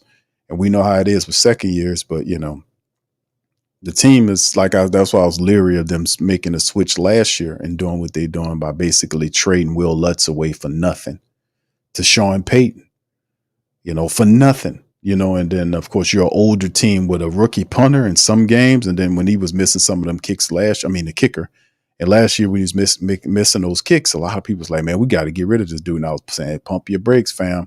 The guy's a rookie. And rookies come with errors. They make a lot of mistakes. But that's the situation a veteran, older team put themselves in when they didn't go out and get a veteran punter who'd been through it. They said, we'll be all right with this young-ass kicker. And then when he started missing extra points here and the kicker here, you can't just throw him away and say, hey, man, let's keep it. We got to get rid of this dude. Nah, you got to rock with him now. That's the decision. All right. So Brian says, what do you think about the new onside kick? I ain't got much to say on it, bro. You know, it's just one of them things, you know, you just got to wait and see. It almost feels like they always doing something like that to kind of throw off the game. You know, I don't really have a opinion on it, Brian. Thank you for your question, man. I don't have an opinion on it, bro. That's like one of them things you just have to wait and see how it works out, man. I don't have an opinion, bro. You know, it's just like how the NFL saying they feel a little too comfortable. Let me just throw this monkey wrench in there and just gump it up. See how they like that. We just have to wait and see on that. 504 Doc said, nah, Q, that's what Camel Toe Harris was saying. Fiend talking like, Camel Toe Harris? Camel Toe Harris. Who's Camel Toe? Okay. That's you talking about a little girl. Okay. Fiend says talk it. Yeah, bring it. Okay, yeah, Womp. Yeah, you ain't threw the Womp in there. See, I'm thinking old school New Orleans rap. Yeah, there you go. Okay. All right. Harris, I know who you're talking about. Who the hell is that? All right. Slim says we really have to emphasize the run to open up the passing game. All right. Rose says they're saying wide receiver group outside of Olave, Shaheed Wilson, and Tipton leave much to be desired. I said Traquan Smith. No, sir. If anybody, he's going to follow Sean Payton to Denver like the Mouse did, you know, like Pete Carmichael did. Byron says, Q, I'm looking forward. He says, I'm excited to see offense prove more better than last year's defense. Going to be best year in the top 5. Yeah, I ain't mad at the top. You know, that's what Brother Phillip was saying. I think Phillip was saying that about the defense. I don't have any disagreements on the defense. I think the defense could be better. Because remember the last year, pressure was a problem with the defense, like getting to the quarterback. I mean, if injuries don't really run us down, I mean, Chase Young is definitely going to help on that side. You mix Cam in there, you mix Isaiah Foskey, who's been doing pretty decently. You miss Peyton Turner in there. That should help you overall flow better. And not a point of emphasis, you're kind of looking at the interior defensive line, because even though you look, the end positions, you know, the defensive ends get a lot of the attention interiorly speaking. How better can we get with Bink Saunders and Nate Shepard? Brian Bresee has a foot issue. Who's going to step up? Is Kristen Boyd going to really get on that Malcolm Roach level? Kendall Vickers, who's the other interior defensive tackle, and other guys. Who is going to be those guys that kind of step up with passing who could be used inside, outside? Are the Saints going to go to the free agency and see if they can pick up a D tackle to kind of help out based on what's going on with Brian Bresee? Maybe it's not nothing. We don't really know. Hopefully it ain't nothing. I don't know. But we'll see, man. But yeah, that's no disputing you guys in terms of the defense. I'm in 1,000% agreement with you about how very good the defense can be. My thing is that if we really want to go far, like be a team that's considered inside of the top 10 of the NFL squads, that the offense must produce and must produce consistently. That's what it comes down to. They must produce consistently. All right. Thank you. Byron Tuck says, I think some teams will get good at it. Then other teams will copy it, then change the rules again. Yeah, we'll see how it go, Brian, on the rule change, man. I don't really have an opinion on it, man. It's just one of those things that you just got to see how they react to it. You know what I mean?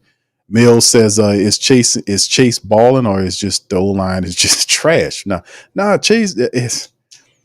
I'm not going to say the Saints offensive line is trash, because you got young, inexperienced linemen there. That don't mean they're trash. That don't, in my perception, trash is not saying you're inexperienced. Because you're inexperienced, you're trash. No, that just means that you need more reps to get better at.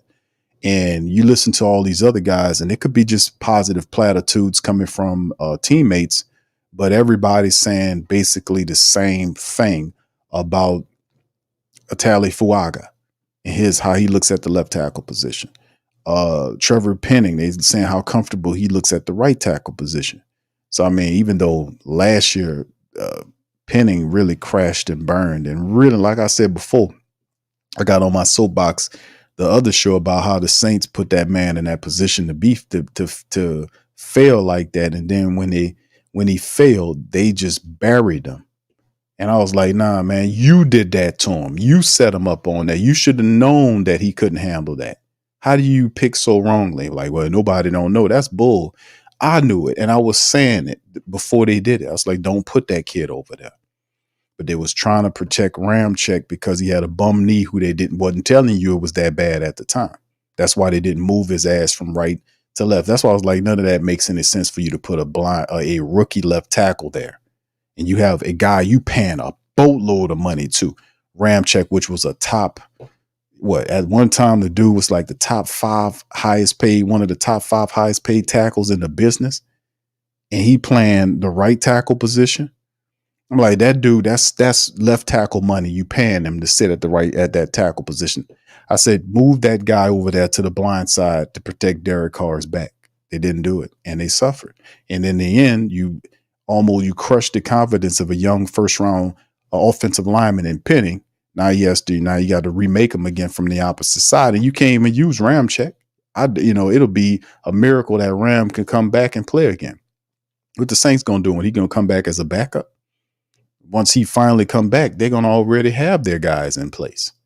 They spent 2 first round picks on 2 tackles. So I mean, where is he gonna fit at? So it's just like the thing, man. Like, you got to know when it's over. When big guys get knee issues, man, that's a telltale sign that the end is near. Big guys with knee issues, man. But yeah, thank you, Mills. Shout out to you, bro. Don says Chase Young always ball when he's on. Yeah, that's what I was saying.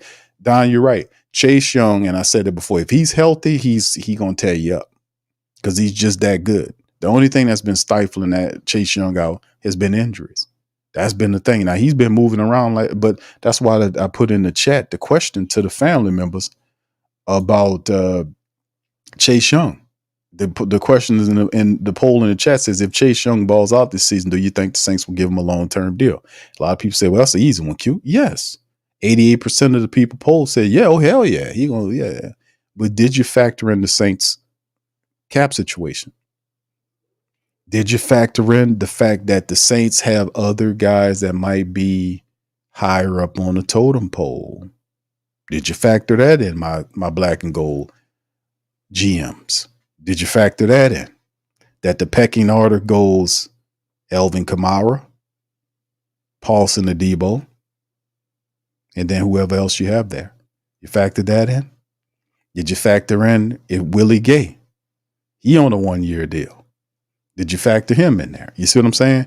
And also, did you factor in the fact that the Saints are facing some rough issues from a cap standpoint? Did you factor that in there? You see what I'm saying? Now it becomes a little bit more difficult because even though we know that there are players that if the Saints ball out this year, it's certain players that the Saints are going to want to keep. And listen, you have Cam at the back of his career. You're giving Granderson money, so he still has multiple years remaining on this contract. And really, after this year is over with, Peyton Turner's a free agent. Cam has 1 year left, I think a year or so, whatever left on his deal. Chase Young will be a free agent. And all you have there is Isaiah Foskey, the Snowman. Will he be ready to start in 2025? See what I'm saying? It don't get any easier. And that's all due to the cap gymnastics or lack thereof of current VP/general manager, Slick Mickey Loomis. So that's why I was asking the question. It sounds easy when you see it, but you got to factor in all of the other things around it. You really do. Then it becomes a lot more difficult. All right. Julius says Penning's not good in pass protection. He's going against a unit, but Penning will get better against the talented ends. I think Penning, you looking at the tape right now, he ain't very good at anything. I mean, to be honest with you, if you're studying the tape that he's given you over the last 3 years. And that's the thing about Penning. He got to put together a solid season. But for that to happen, you got to build up confidence in Trevor Penning, because I can still see with his mannerisms that he's got a little doubt going on. He doesn't have the same confidence I see Tali Fuaga walking around with, Trevor Penning this is his 3rd year here. His first year, he didn't play but 1 game at the end of the year. The second year, he was thrown in a position where he wasn't supposed to be. He failed miserably, got tore up by the press and a lot of the great Saint think tank in the Who Dat Nation. Then he was buried on the depth chart. And then the final year comes. People were contemplating saying he needs a position shift, put him at the guard position. The Saints say, no, we need another tackle. Let's try him over there. And that's what I was saying. Try him at the right tackle. I promise you, Trevor Penning is going to put together a solid season. He has the physical attributes. He's strong. He's athletic. He got to put it. But the biggest point to it is up here. He has to get this right. Can John Benton get this right? And the only way to get that right is if you got to be able to put young offensive linemen in positions to win. How do you do that? A lot of times you got to run that ball, man. Run that damn ball and build up confidence in those young guys. So and then of course there are issues at the other guard position. I'm not totally comfortable with Lucas Patrick or Shane Lemieux or Nick Seldaveri. Even though we're focusing on the tackles, that other guard position is something that I'm thinking about too. Because I'm not cool. Lucas Patrick is not the best pass blocker in the game. And we're gonna see how that works, man. A lot of questions. And like I said, people's like, man, why the Saints do it? The Saints wasn't working with a lot of bread. They didn't want to spend a lot of money. That's why a lot of the deals that they sign were either 1-year deals or 2-year deals like Cedric Wilson Jr., which are cheap. Saints ain't really give anybody no expensive contracts this offseason. Mickey Loomis said going into it, he's like, man, listen, we got to make sure, we got to be careful. We're going to take more of a conservative approach over the next couple of years. Listen, I ain't spent a lot too much money on clam chowder. Too much money on free agency. So that's the whole deal. The Saints have to they're taking more of a conservative approach going forward. At least over this year and a year, and then the 26 is when you'll see a lot of the money come. So that's why I was saying Paulson Adebo's contract is due. Jawan Johnson's contract is due. Paulson Adebo's contract is due. Pete Werner's contract is due. Alvin Kamara's contract is due right now. Should I go on and on? That ain't easy. None of this is easy, man. None of it is easy. It's going to be interesting. Damn sure going to be interesting. All right. Big ups to the fam, man. Appreciate you. Tuck says Olavi's money time will be coming. Yes, indeed. It doesn't get any easier, fam. It really doesn't. That's why Mickey Loma say, well, when you get these guys here, you got to pay them. And of course you got to pay them. Ain't nobody working for free. You ain't working for free. You got 2 jobs. You don't need but one. But it ain't working for free. That's why when you sign guys on contracts, the window means something. That's what I'll be telling people about. People telling me, hey, Q, we need to lose to get rid of Dennis Allen. I'm like, dude, no. Why not, Q? We got to lose to get rid of Dennis Allen. No. Because you're wasting away players' window and opportunities. You're not going to have another Demario Davis behind Demario Davis. You notice that? Like when Drew left, you didn't have another Drew Brees waiting in the wings when Drew Brees left out of here. You maybe could have had a different kind of quarterback if you'd have played it right. If the Saints would have played it right, they could have had a Lamar Jackson. If only they didn't take Marcus freaking Davenport. Boy, that's a hard. I said this damn guy is going to be in Saints lore will be his legacy will be matched up with Lamar Jackson forever. I knew that was a bad omen right there. I was like, they moved up. They gonna get Lamar Jackson. Y'all remember that? They gonna get him. They gonna get him. They gonna get him. The Saints moved up. They gonna get Lamar Jackson. Sean Payton says, Marcus Davenport, University of Texas at San Antonio. I said, who? P, I was outdone. I was outdone by that. I'm not gonna lie. That was like, what the hell just happened? But like I said, those guys just don't pop up later. Alvin Kamara ain't gonna pop up after Alvin Kamara gone. There's not gonna be another Demario Davis that pops up after Demario Davis gone, or even a Tyrann Mathieu after Tyrann Mathieu. These are great players that we fortunate to be able to see that we have. They're older players and they're very much still productive. They're not like old players that just stinking it up or just holding up a spot, operating off a past GP. No, these are still impactful players that's out there making play. They're greats. When Demario Davis retired, he probably going to be known as one of the greatest, if not, I ain't going to say he's the greatest linebacker. That's a poll question, though. Is Demario Davis the best linebacker the Saints ever had? Not named Ricky Jackson. I'm going to keep it $150 with you all the way. Because I think Ricky Jackson, even though he was that outside linebacker, sack master for a long time, Cam took his stuff down. But is Demario Davis the greatest linebacker not named Ricky Jackson? You got Sam Mills. There's only one other dude I'm going to put up there next to him, and that's Sam Mills. No disrespect to Vaughn Johnson, but Sam Mills was here. Pat Swilling was another name you could throw up there. That's a great question for the who that's, the diehards.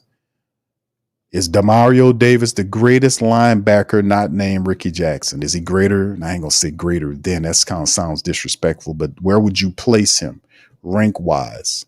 Would you place him above Sam, Vaughn, Pat, Ricky? Y'all let me know, man. But you're not going to get another one of them right behind them, so you got to utilize the window. That's why I was like, man, I'm not going to. If these guys operate the way they're supposed to, I can deal with Dennis Allen as long as we're winning. That's the whole point, is that we want to win. If he's winning, I'm good with Dennis Allen. I mean, he's doing what he's supposed to do. So I'm good with that, and I don't want to waste away the talent that we have. That's why I be just kicking against a lot of that, man. We don't have time like that. Tuck said, he said, I got to get fam. Shout out to you, Tuck. Appreciate you. Have a good one, fam. Eugene said, you better leave Slick Mickey alone, Q. You keep that thing on. Oh, yeah, I got you. You keep on playing, big guy. I'll tell you. I keep on playing. I got you. Oh, yeah. Oh, yeah. Watch out. All right. Shout out to y'all, man. All right, who that daddy? Big ups to you, man. Pelicans Nola says Sean Payton when talking about Patrick Mahomes in case he jumped in front of us to take him. Come on.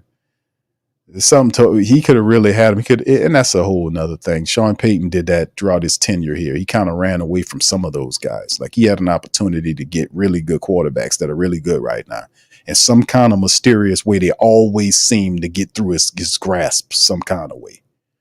Always. It was the same story and over. Well, I was thinking about taking him. Man, shut up.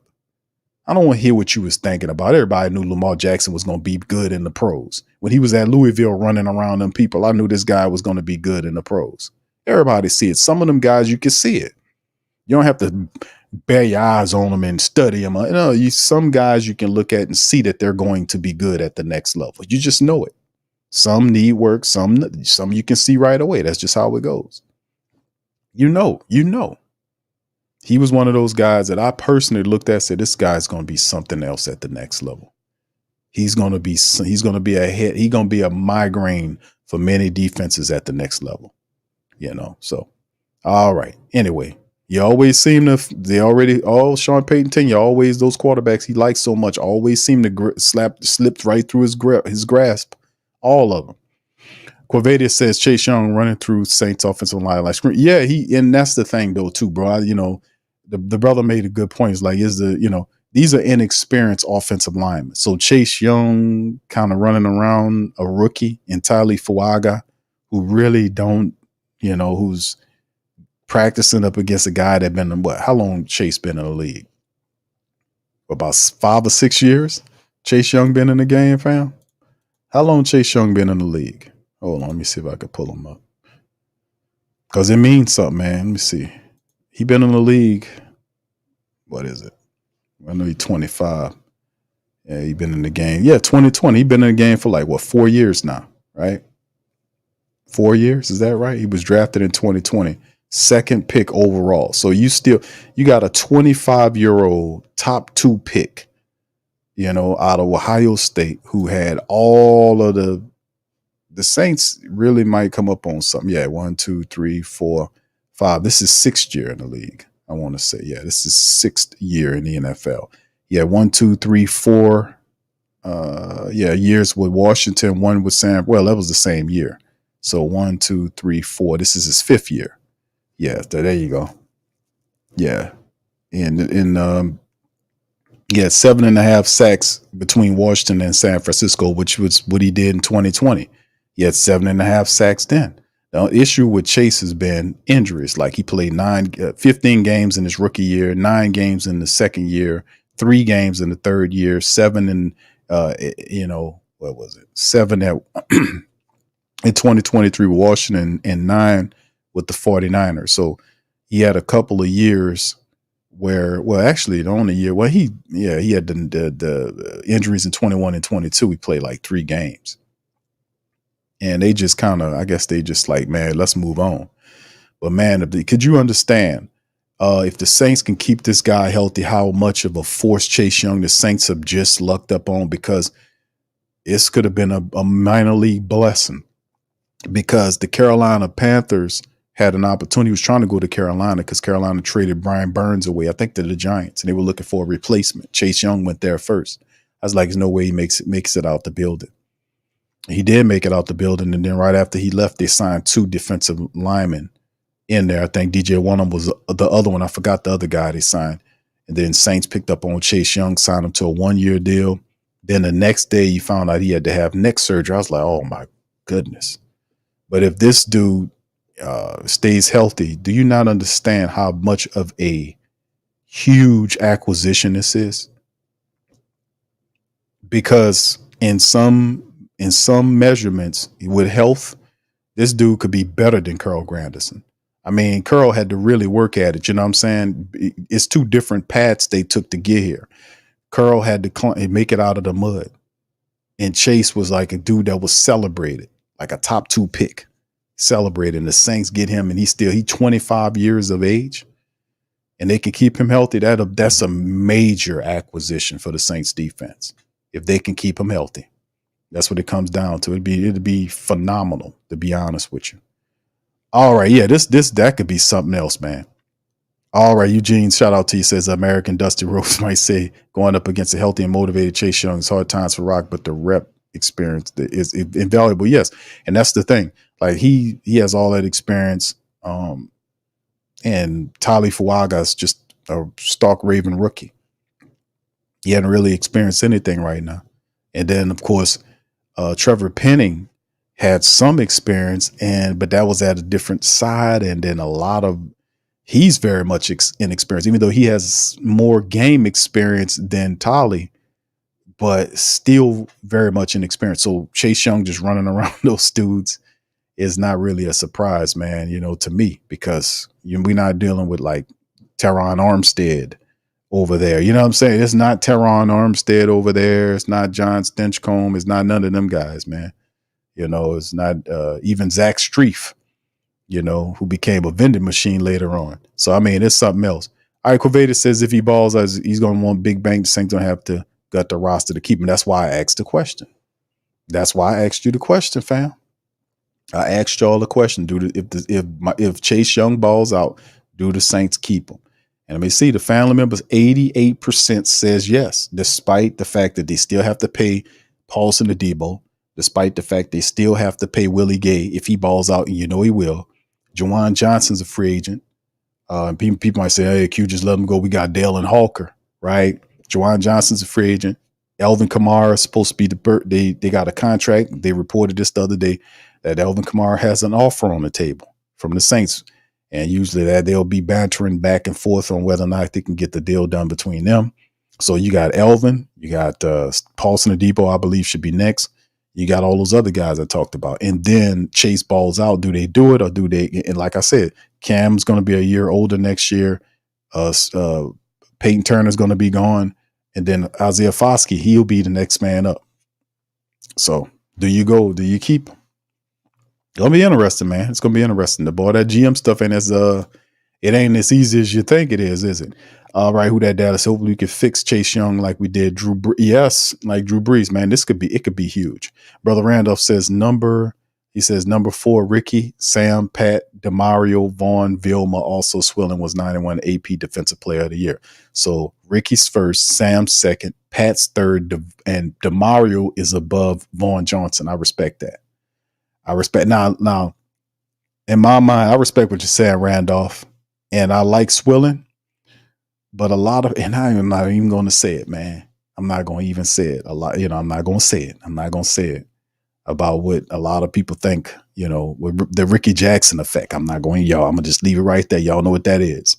But I would switch it up. I would say there's that Demario Davis, to me, there is one player that played the linebacker position in the history of all the black and gold that I would not place above him, and that's Ricky Jackson. That's how high I have Demario Davis stature-wise and Saints lore to me.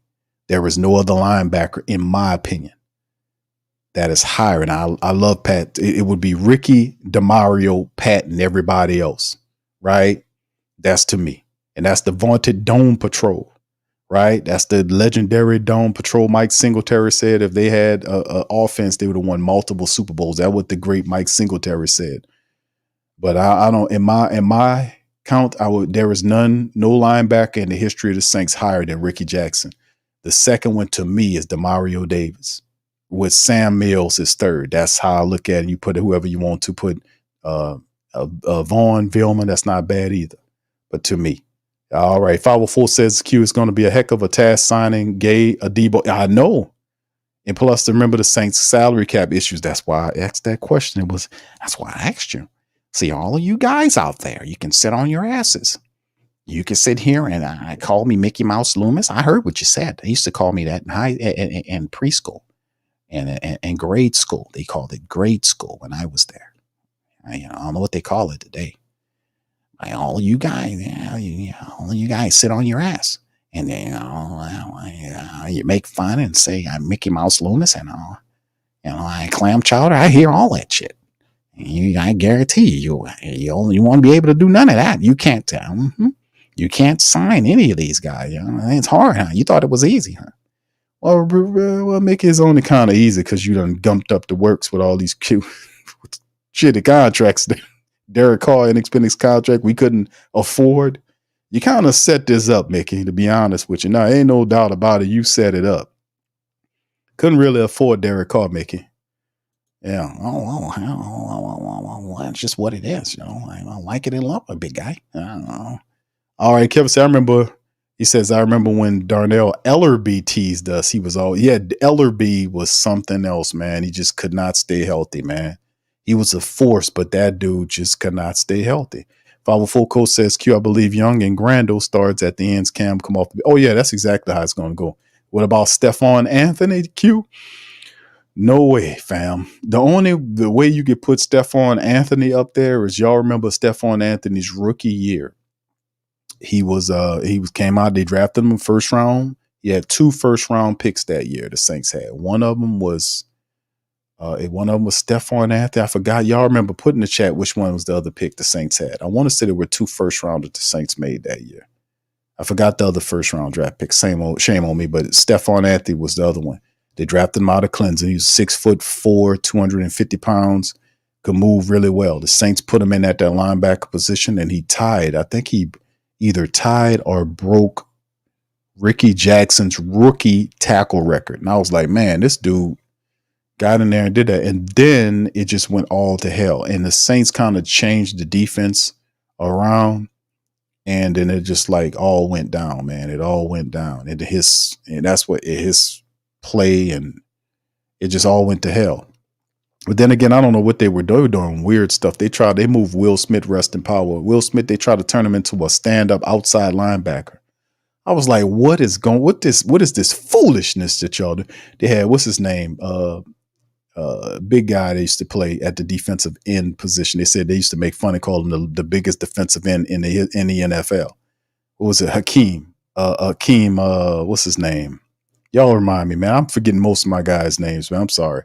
Coveda says Saints still got to figure out what to do with Lattimore too. That's why D.A. Demeanor been feeling different so far in camp, because he knows this could be. All right, yeah. Well, Lattimore has that hip flexor, but that's why you drafted Kool-Aid McKinstry. At some point, you knew that beyond this year, even though the Saints elected to keep Lattimore because the pressure's on. The pressure's on. But you don't, right now you need to get into the playoffs. And once you get into the playoffs, you feel like, okay, we did that. Now we can extend Dennis Allen, because that's what they're going to do. When he makes it, they're going to give him an extension. And then Mickey Loomis is going to thumb his nose at everybody and say, I told you, goddamn guys. I told you. He going to do all that kind of stuff. All right, GM Kev said I gotta go Q. I gotta go Vilma Q. He had to go up against 3 Hall of Fame QBs over Demario Davis. Okay, all right, I'm going Jay Vilma and everybody else. Oh, you putting Vilma over Ricky Jackson? Is that what you saying, Kev? Wow, dude. Oh yeah, don't play with me. Don't tell me nothing. There you go, Pete. Pete was the guy. Thank you, fam. Appreciate you. Yeah, Jerry didn't bust a grape. He was good. Yeah, Hakeem Hicks. There you go. Thank you, Bobbin, with the Johnsons. Hakeem Hicks. Yeah, there you go.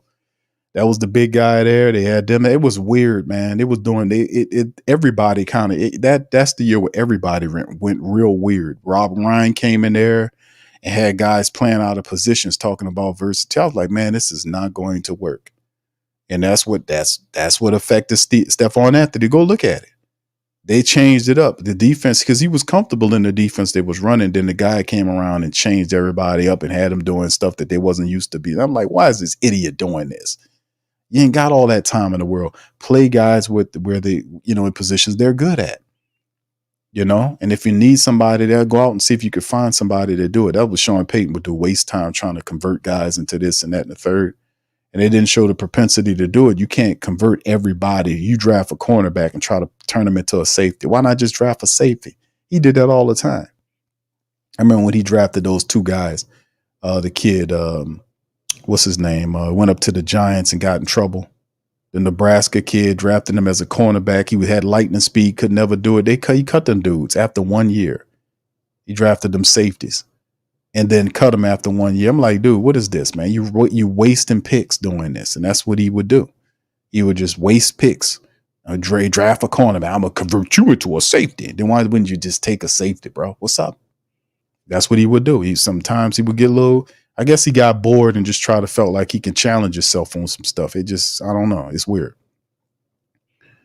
All right. Yeah, he said Sean Payton called Vilma on stage. Yeah, I remember that. I remember that, Kev. Brother Wallace says Ricky Jackson was defensive. Was the defensive in the pass rusher. Okay. All right. Relish says we had good DC that went to KC, been winning Super Bowl since. Oh, you talking about I don't know if I can call him a good defensive coordinator. Spagnuolo, is that what you're talking about? Is that the guy? Spagnuolo? Spags was terrible for us. Spags' defenses work when he has people that can get pressure. And I guess that's with most people. But if you created enough, you know how to do it. But that's what his Spagnuolo's namesake was made with. Well, he came from the Giants. Spags had all them interior guys. Them edge rush. He had Strahan and Umenyiora, Justin Tuck. He had guys like that. Then he moved. He went down. The Saints picked him up for 1 year. They had Spagnuolo for 1 year. And it was a disaster. Because they didn't have anybody. He needed supreme defensive ends to generate pressure for his scheme to work. And it failed miserably here. But when he went somewhere else, he had that. He soared. Oh, no, that dude was horrible. All right, what's up? No Cap says, don't want Spencer starting at no point this season, especially behind this offensive line. Let Carr, DA go down with the ship. Stay out of my QB1 face. I don't want this dumb loser culture preaching in my sons. You don't want QB1. Yeah, well, I mean, it's a lot of people feels bad about Derek Carr. Like I said, man, Derek Carr has to. It's the song, man. It's to show me. Like I don't. He has to show it. I'm not going to sit up here and tell you, bro. All of them have to show you. They got to show us. They got to show us what winning looks like again, man. They done soured the base. They done soured the base. And then the crazy part, this is what I'm telling y'all, don't fall for the psychological BS too. Because people will come at you and try to pressure you. I done seen people try to pressure black people in the boat, and I done seen all kind of crazy shit happen. Like, man, you got to offer people something. It's like, it's give and get, man. It's like, nobody going to do it for you for free unless it's your family member or somebody that got love for you. They'll give you something, but they know you worth it. Nobody going to take time on somebody that ain't trying to show them that they stepping up and trying to improve, because people ain't got time like that. I'm sorry. And energy like that, for real. That's what it is. People need their time and their energy for themselves, and people that's more important to them. So that's what, like, you look at it, they're entitled. The Saints organization is entitled because they've been feeling success and their coffers have been getting filled for the last 20 years, right? And most of the 20 years, it wasn't a bunch of winning. We had some winning in between. We had some losing too, but we still support it. It was like you was showing us something. You was trying to do this. You was trying to do that. But how Mickey Loomis and the Saints have behaved over the last couple of years have completely soured even the most hardcore person. Soured them. And then how, when people respond to what they're generating, the energy was very much weird. You know, like you see Mickey Loomis get up here and try to justify ridiculous bull BS on why you should keep a guy that you know you're supposed to be firing. And then it was just obviously ridiculous. Then the talking points of what they're saying now, that we don't care about expectations outside the building. I didn't make that up. That's what they said. And they repetitively, stupidly say that. By telling the people, and we don't care about anybody's opinions or expectations outside of the building, that's talking to you too. People are like, well, they ain't talking to me. I'm a diehard black and gold. No, they're talking to your ass too. They didn't signify that they owe, now except for the support. We care about what you say because you got the goddamn money. We care about what you said. They didn't say that because they're entitled. They're entitled. And that's what you get. That's why you got Mickey Loomis talking elitist, like telling people they're not qualified and unqualified to talk about football. Man, what? What are you talking about? When did you ever hear anybody say something that ridiculous? This dude, the VP and general manager of the Saints, and nobody checks him on him. Nobody checks him except for us and the great, except for me and the great Saint think tank. We don't even want checking Mickey Loomis on some BS like that. No politician in his right mind or her mind would even say something that asinine. That means that would put a line in between you and them. And that's not what you're trying to do, because you need their support if you're going to do whatever you're going to do, because you can't do it by yourself. So I was like, man, what the hell is you talking about, man? That's why I get on Mickey, because he does stupid shit like that. And the media don't check him.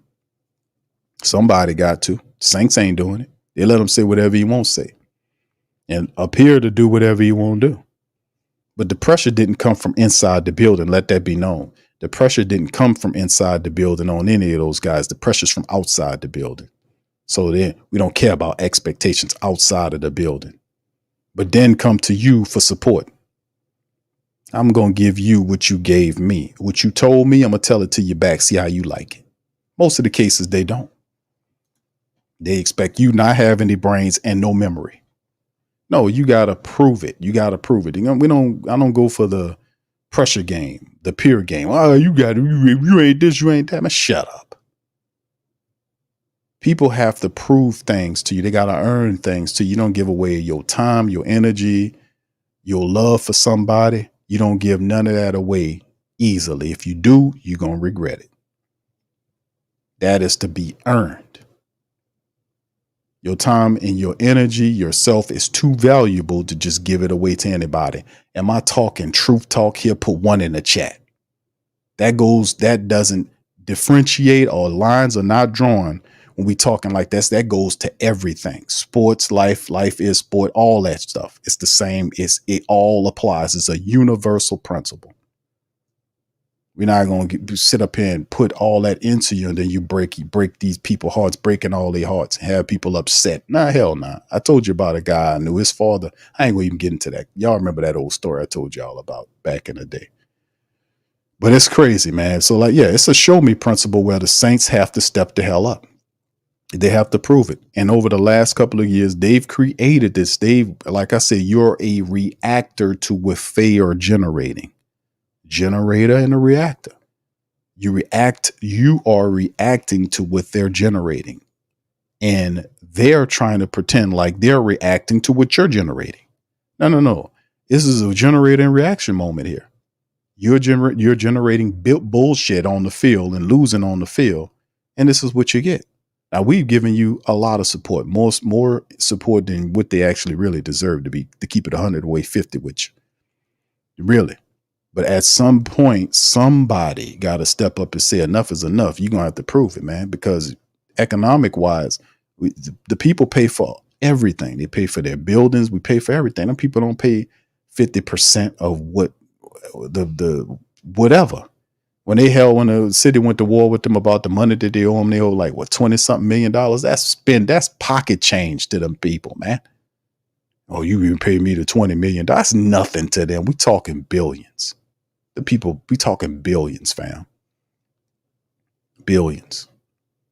And the majority of that money come from the support base. So I get very insulted when I hear some slick Mickey stand up there and, well, we don't care about what happens outside the building. We don't care. Or Dennis Allen stand up there and talk about it. We don't worry about the expectations. No, the expectations are you supposed to win. Whatever that may be, 10, 11, 12 games, you're supposed to win. You're supposed to win a lot of games to get in the playoff. So, I mean, that's true talk, man. They don't like to hear like that because they just want you in one mode. That's be stupid and just fork over your money. And whatever we do, just be happy with it. If you like that, then that's fine. But I'm just telling people, that's my message I've been saying for years. I've been saying that message to y'all for years about power. I always talk about the power dynamic. I always talk about how you are up here and they're down there. Like you try to set up a situation where it's a pyramid and they say they're at the top of the pyramid and you're down here. No, they're only up there because collectively you're giving them all the support. You're boosting them up there. But the dynamic, the whole world is designed in reverse where you are trained to be thinking that you're here and they're up there when it's the other way around. That's how the world works. The people that are controlling it, that's how they want you to think that you're in a subservient position. But everything's driven through you. If you lose confidence in the economy and say, hell with this is some BS, the money fall apart. The stock market goes down. It's driven by your power and your energy. These political parties that's culminating people together and making them fight families against family over these groups and they ain't got no money in this bullshit. You know, you see what I'm saying? These people are getting paid each way to think like this. They're getting paid to come at you like this and tear families up, friends up over some people you don't even know. And they both working together against you. It's the same damn team. Same damn team. They can't pass this without this other guy helping them. That's the reality, man. But all the while, you only have this and you have that, and they got tons of other parties out here you don't even hear about. You only get this guy or that guy. It's a game, man. And it's the same thing. We got to get up here with it. We got to leave all that other bullshit alone. We got to come with a new thinking, understand that you the power, that you're the leader. That's something I'm working on. You're a leader. So don't be looking for no Malcolms or no whomever. No, you are that person. You the leader. We don't ordain you as the leader of your family, of your life. And you got a billion leaders out there going in the same direction, being successful, being strong. That's what it's about. It ain't about looking for somebody to lead you nowhere. You the leader. You be the person. You know what you need to do and you know who you need to stay your ass away from. Let's make it happen, man. That's power. That's power, fam. That's power.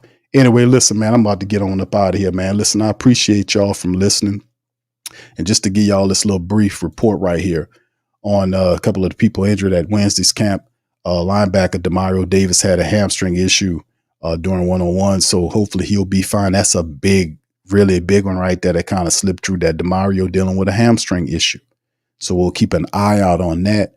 We'll also talk about Tommy Hudson, who's had a hamstring issue too. He's the backup tight end. Receiver Cedric Wilson had the groin. Bub Means had a shin situation. Eric McCoy was on a rest day. So Demario Davis is dealing with a hamstring. That's big. How bad? I don't know. We'll just have to keep an eye out on it, fam. You know, Demario, man, we don't often see him have these kind of issues. So we hope it ain't bad, man. But anyway, listen, I'm going to get on up out of here, man. Listen, tonight, fam, I think it's at 9:00. Brother Randolph, are you still in the stream, Randolph? Are you still here, man? All right. Shout out to Brother Randolph, man. And the Keeping It Real podcast. I'm going to be making an appearance tonight on that. So all the family members listening, please feel free to go on over to the Keeping It Real Who Dat Sports podcast, Brother Randolph, if you're not a subscriber. Thank you, Pam, and shout out to you for being a member for 2 years, baby. Appreciate you. Much love to you. Thank you. All right. Yes. Y'all feel free. Yeah. Okay. There you go, Brother Randolph. Yeah. Y'all go on over. If y'all not subscribers, please feel free to subscribe to his platform. We'll be doing the show at 9:00 tonight. Make sure y'all be over there Keeping It Real podcast. Randolph, drop the link in the chat, bro, and let them know where you're going to be at, bro. Let them know, put the link in the chat. And listen, fam, I'm going to be on there talking some football with Randolph tonight, man. Y'all come on over and get a brother some love and hit his channel up. Hit him a subscribe. Brother Randolph is a good dude, man, a diehard man, a member of the Great Saint Think Tank. So we got all the love in the world for the brother, man, and what he do. All right. So anyway, with that being said, man, I'm going to get out on that, man. Listen, I appreciate y'all so kindly, y'all. Feel free to keep it. Hey, listen. Oh, by the way, the Saints are off tomorrow, right? Thursday is an off day for the Black and Gold.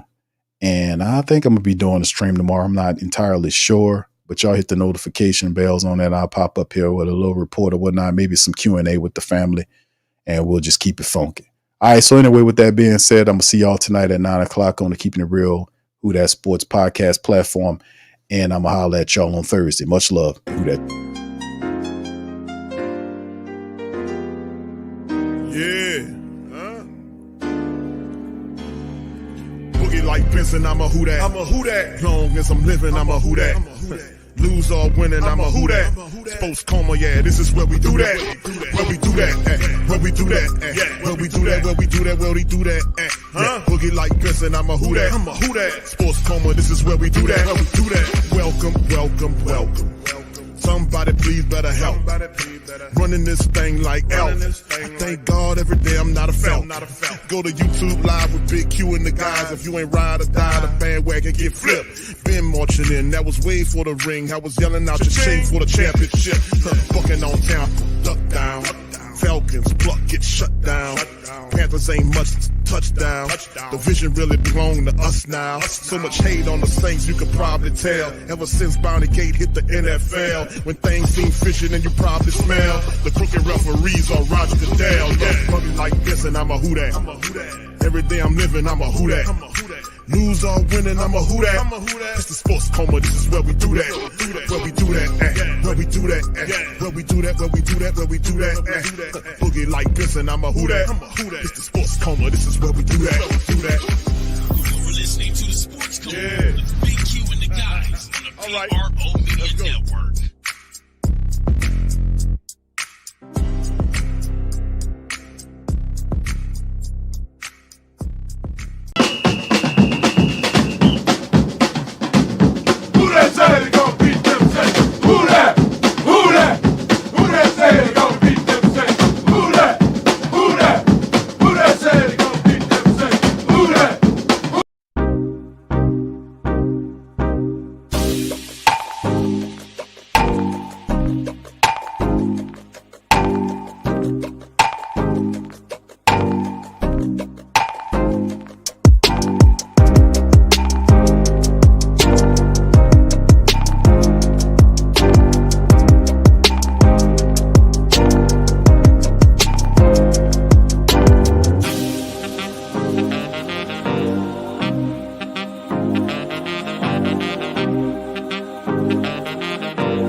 WhoThatDaily.com. That's right, the WhoThatDaily.com. Your one-stop shop for everything New Orleans Saints, New Orleans Pelicans, LSU Tigers, even the top flight boxing news. So if you're a Who Dat and you're looking for a place to stay up on your team, WhoThatDaily.com is your site. The WhoThatDaily.com for the sport Who Dat in all of us. That's right. right? The Pro Shop is the platform store where you can go and buy all the latest merch to support the platform. Available at the Pro Shops, we have dozens of hundreds of products available for you and your family. Unisex tees for men and women, hoodies and sweatshirts, tank tops, kids and baby items, long sleeve tees, mugs, pillows, wall art, bath bedding, face masks, phone cases, stickers, bags, fanny packs, socks, hats, and many other items. Please feel free to check out the Pro Shops. The link is in the description section below. And remember, it helps the platform continue to grow. Check out the Pro Shop and who that too.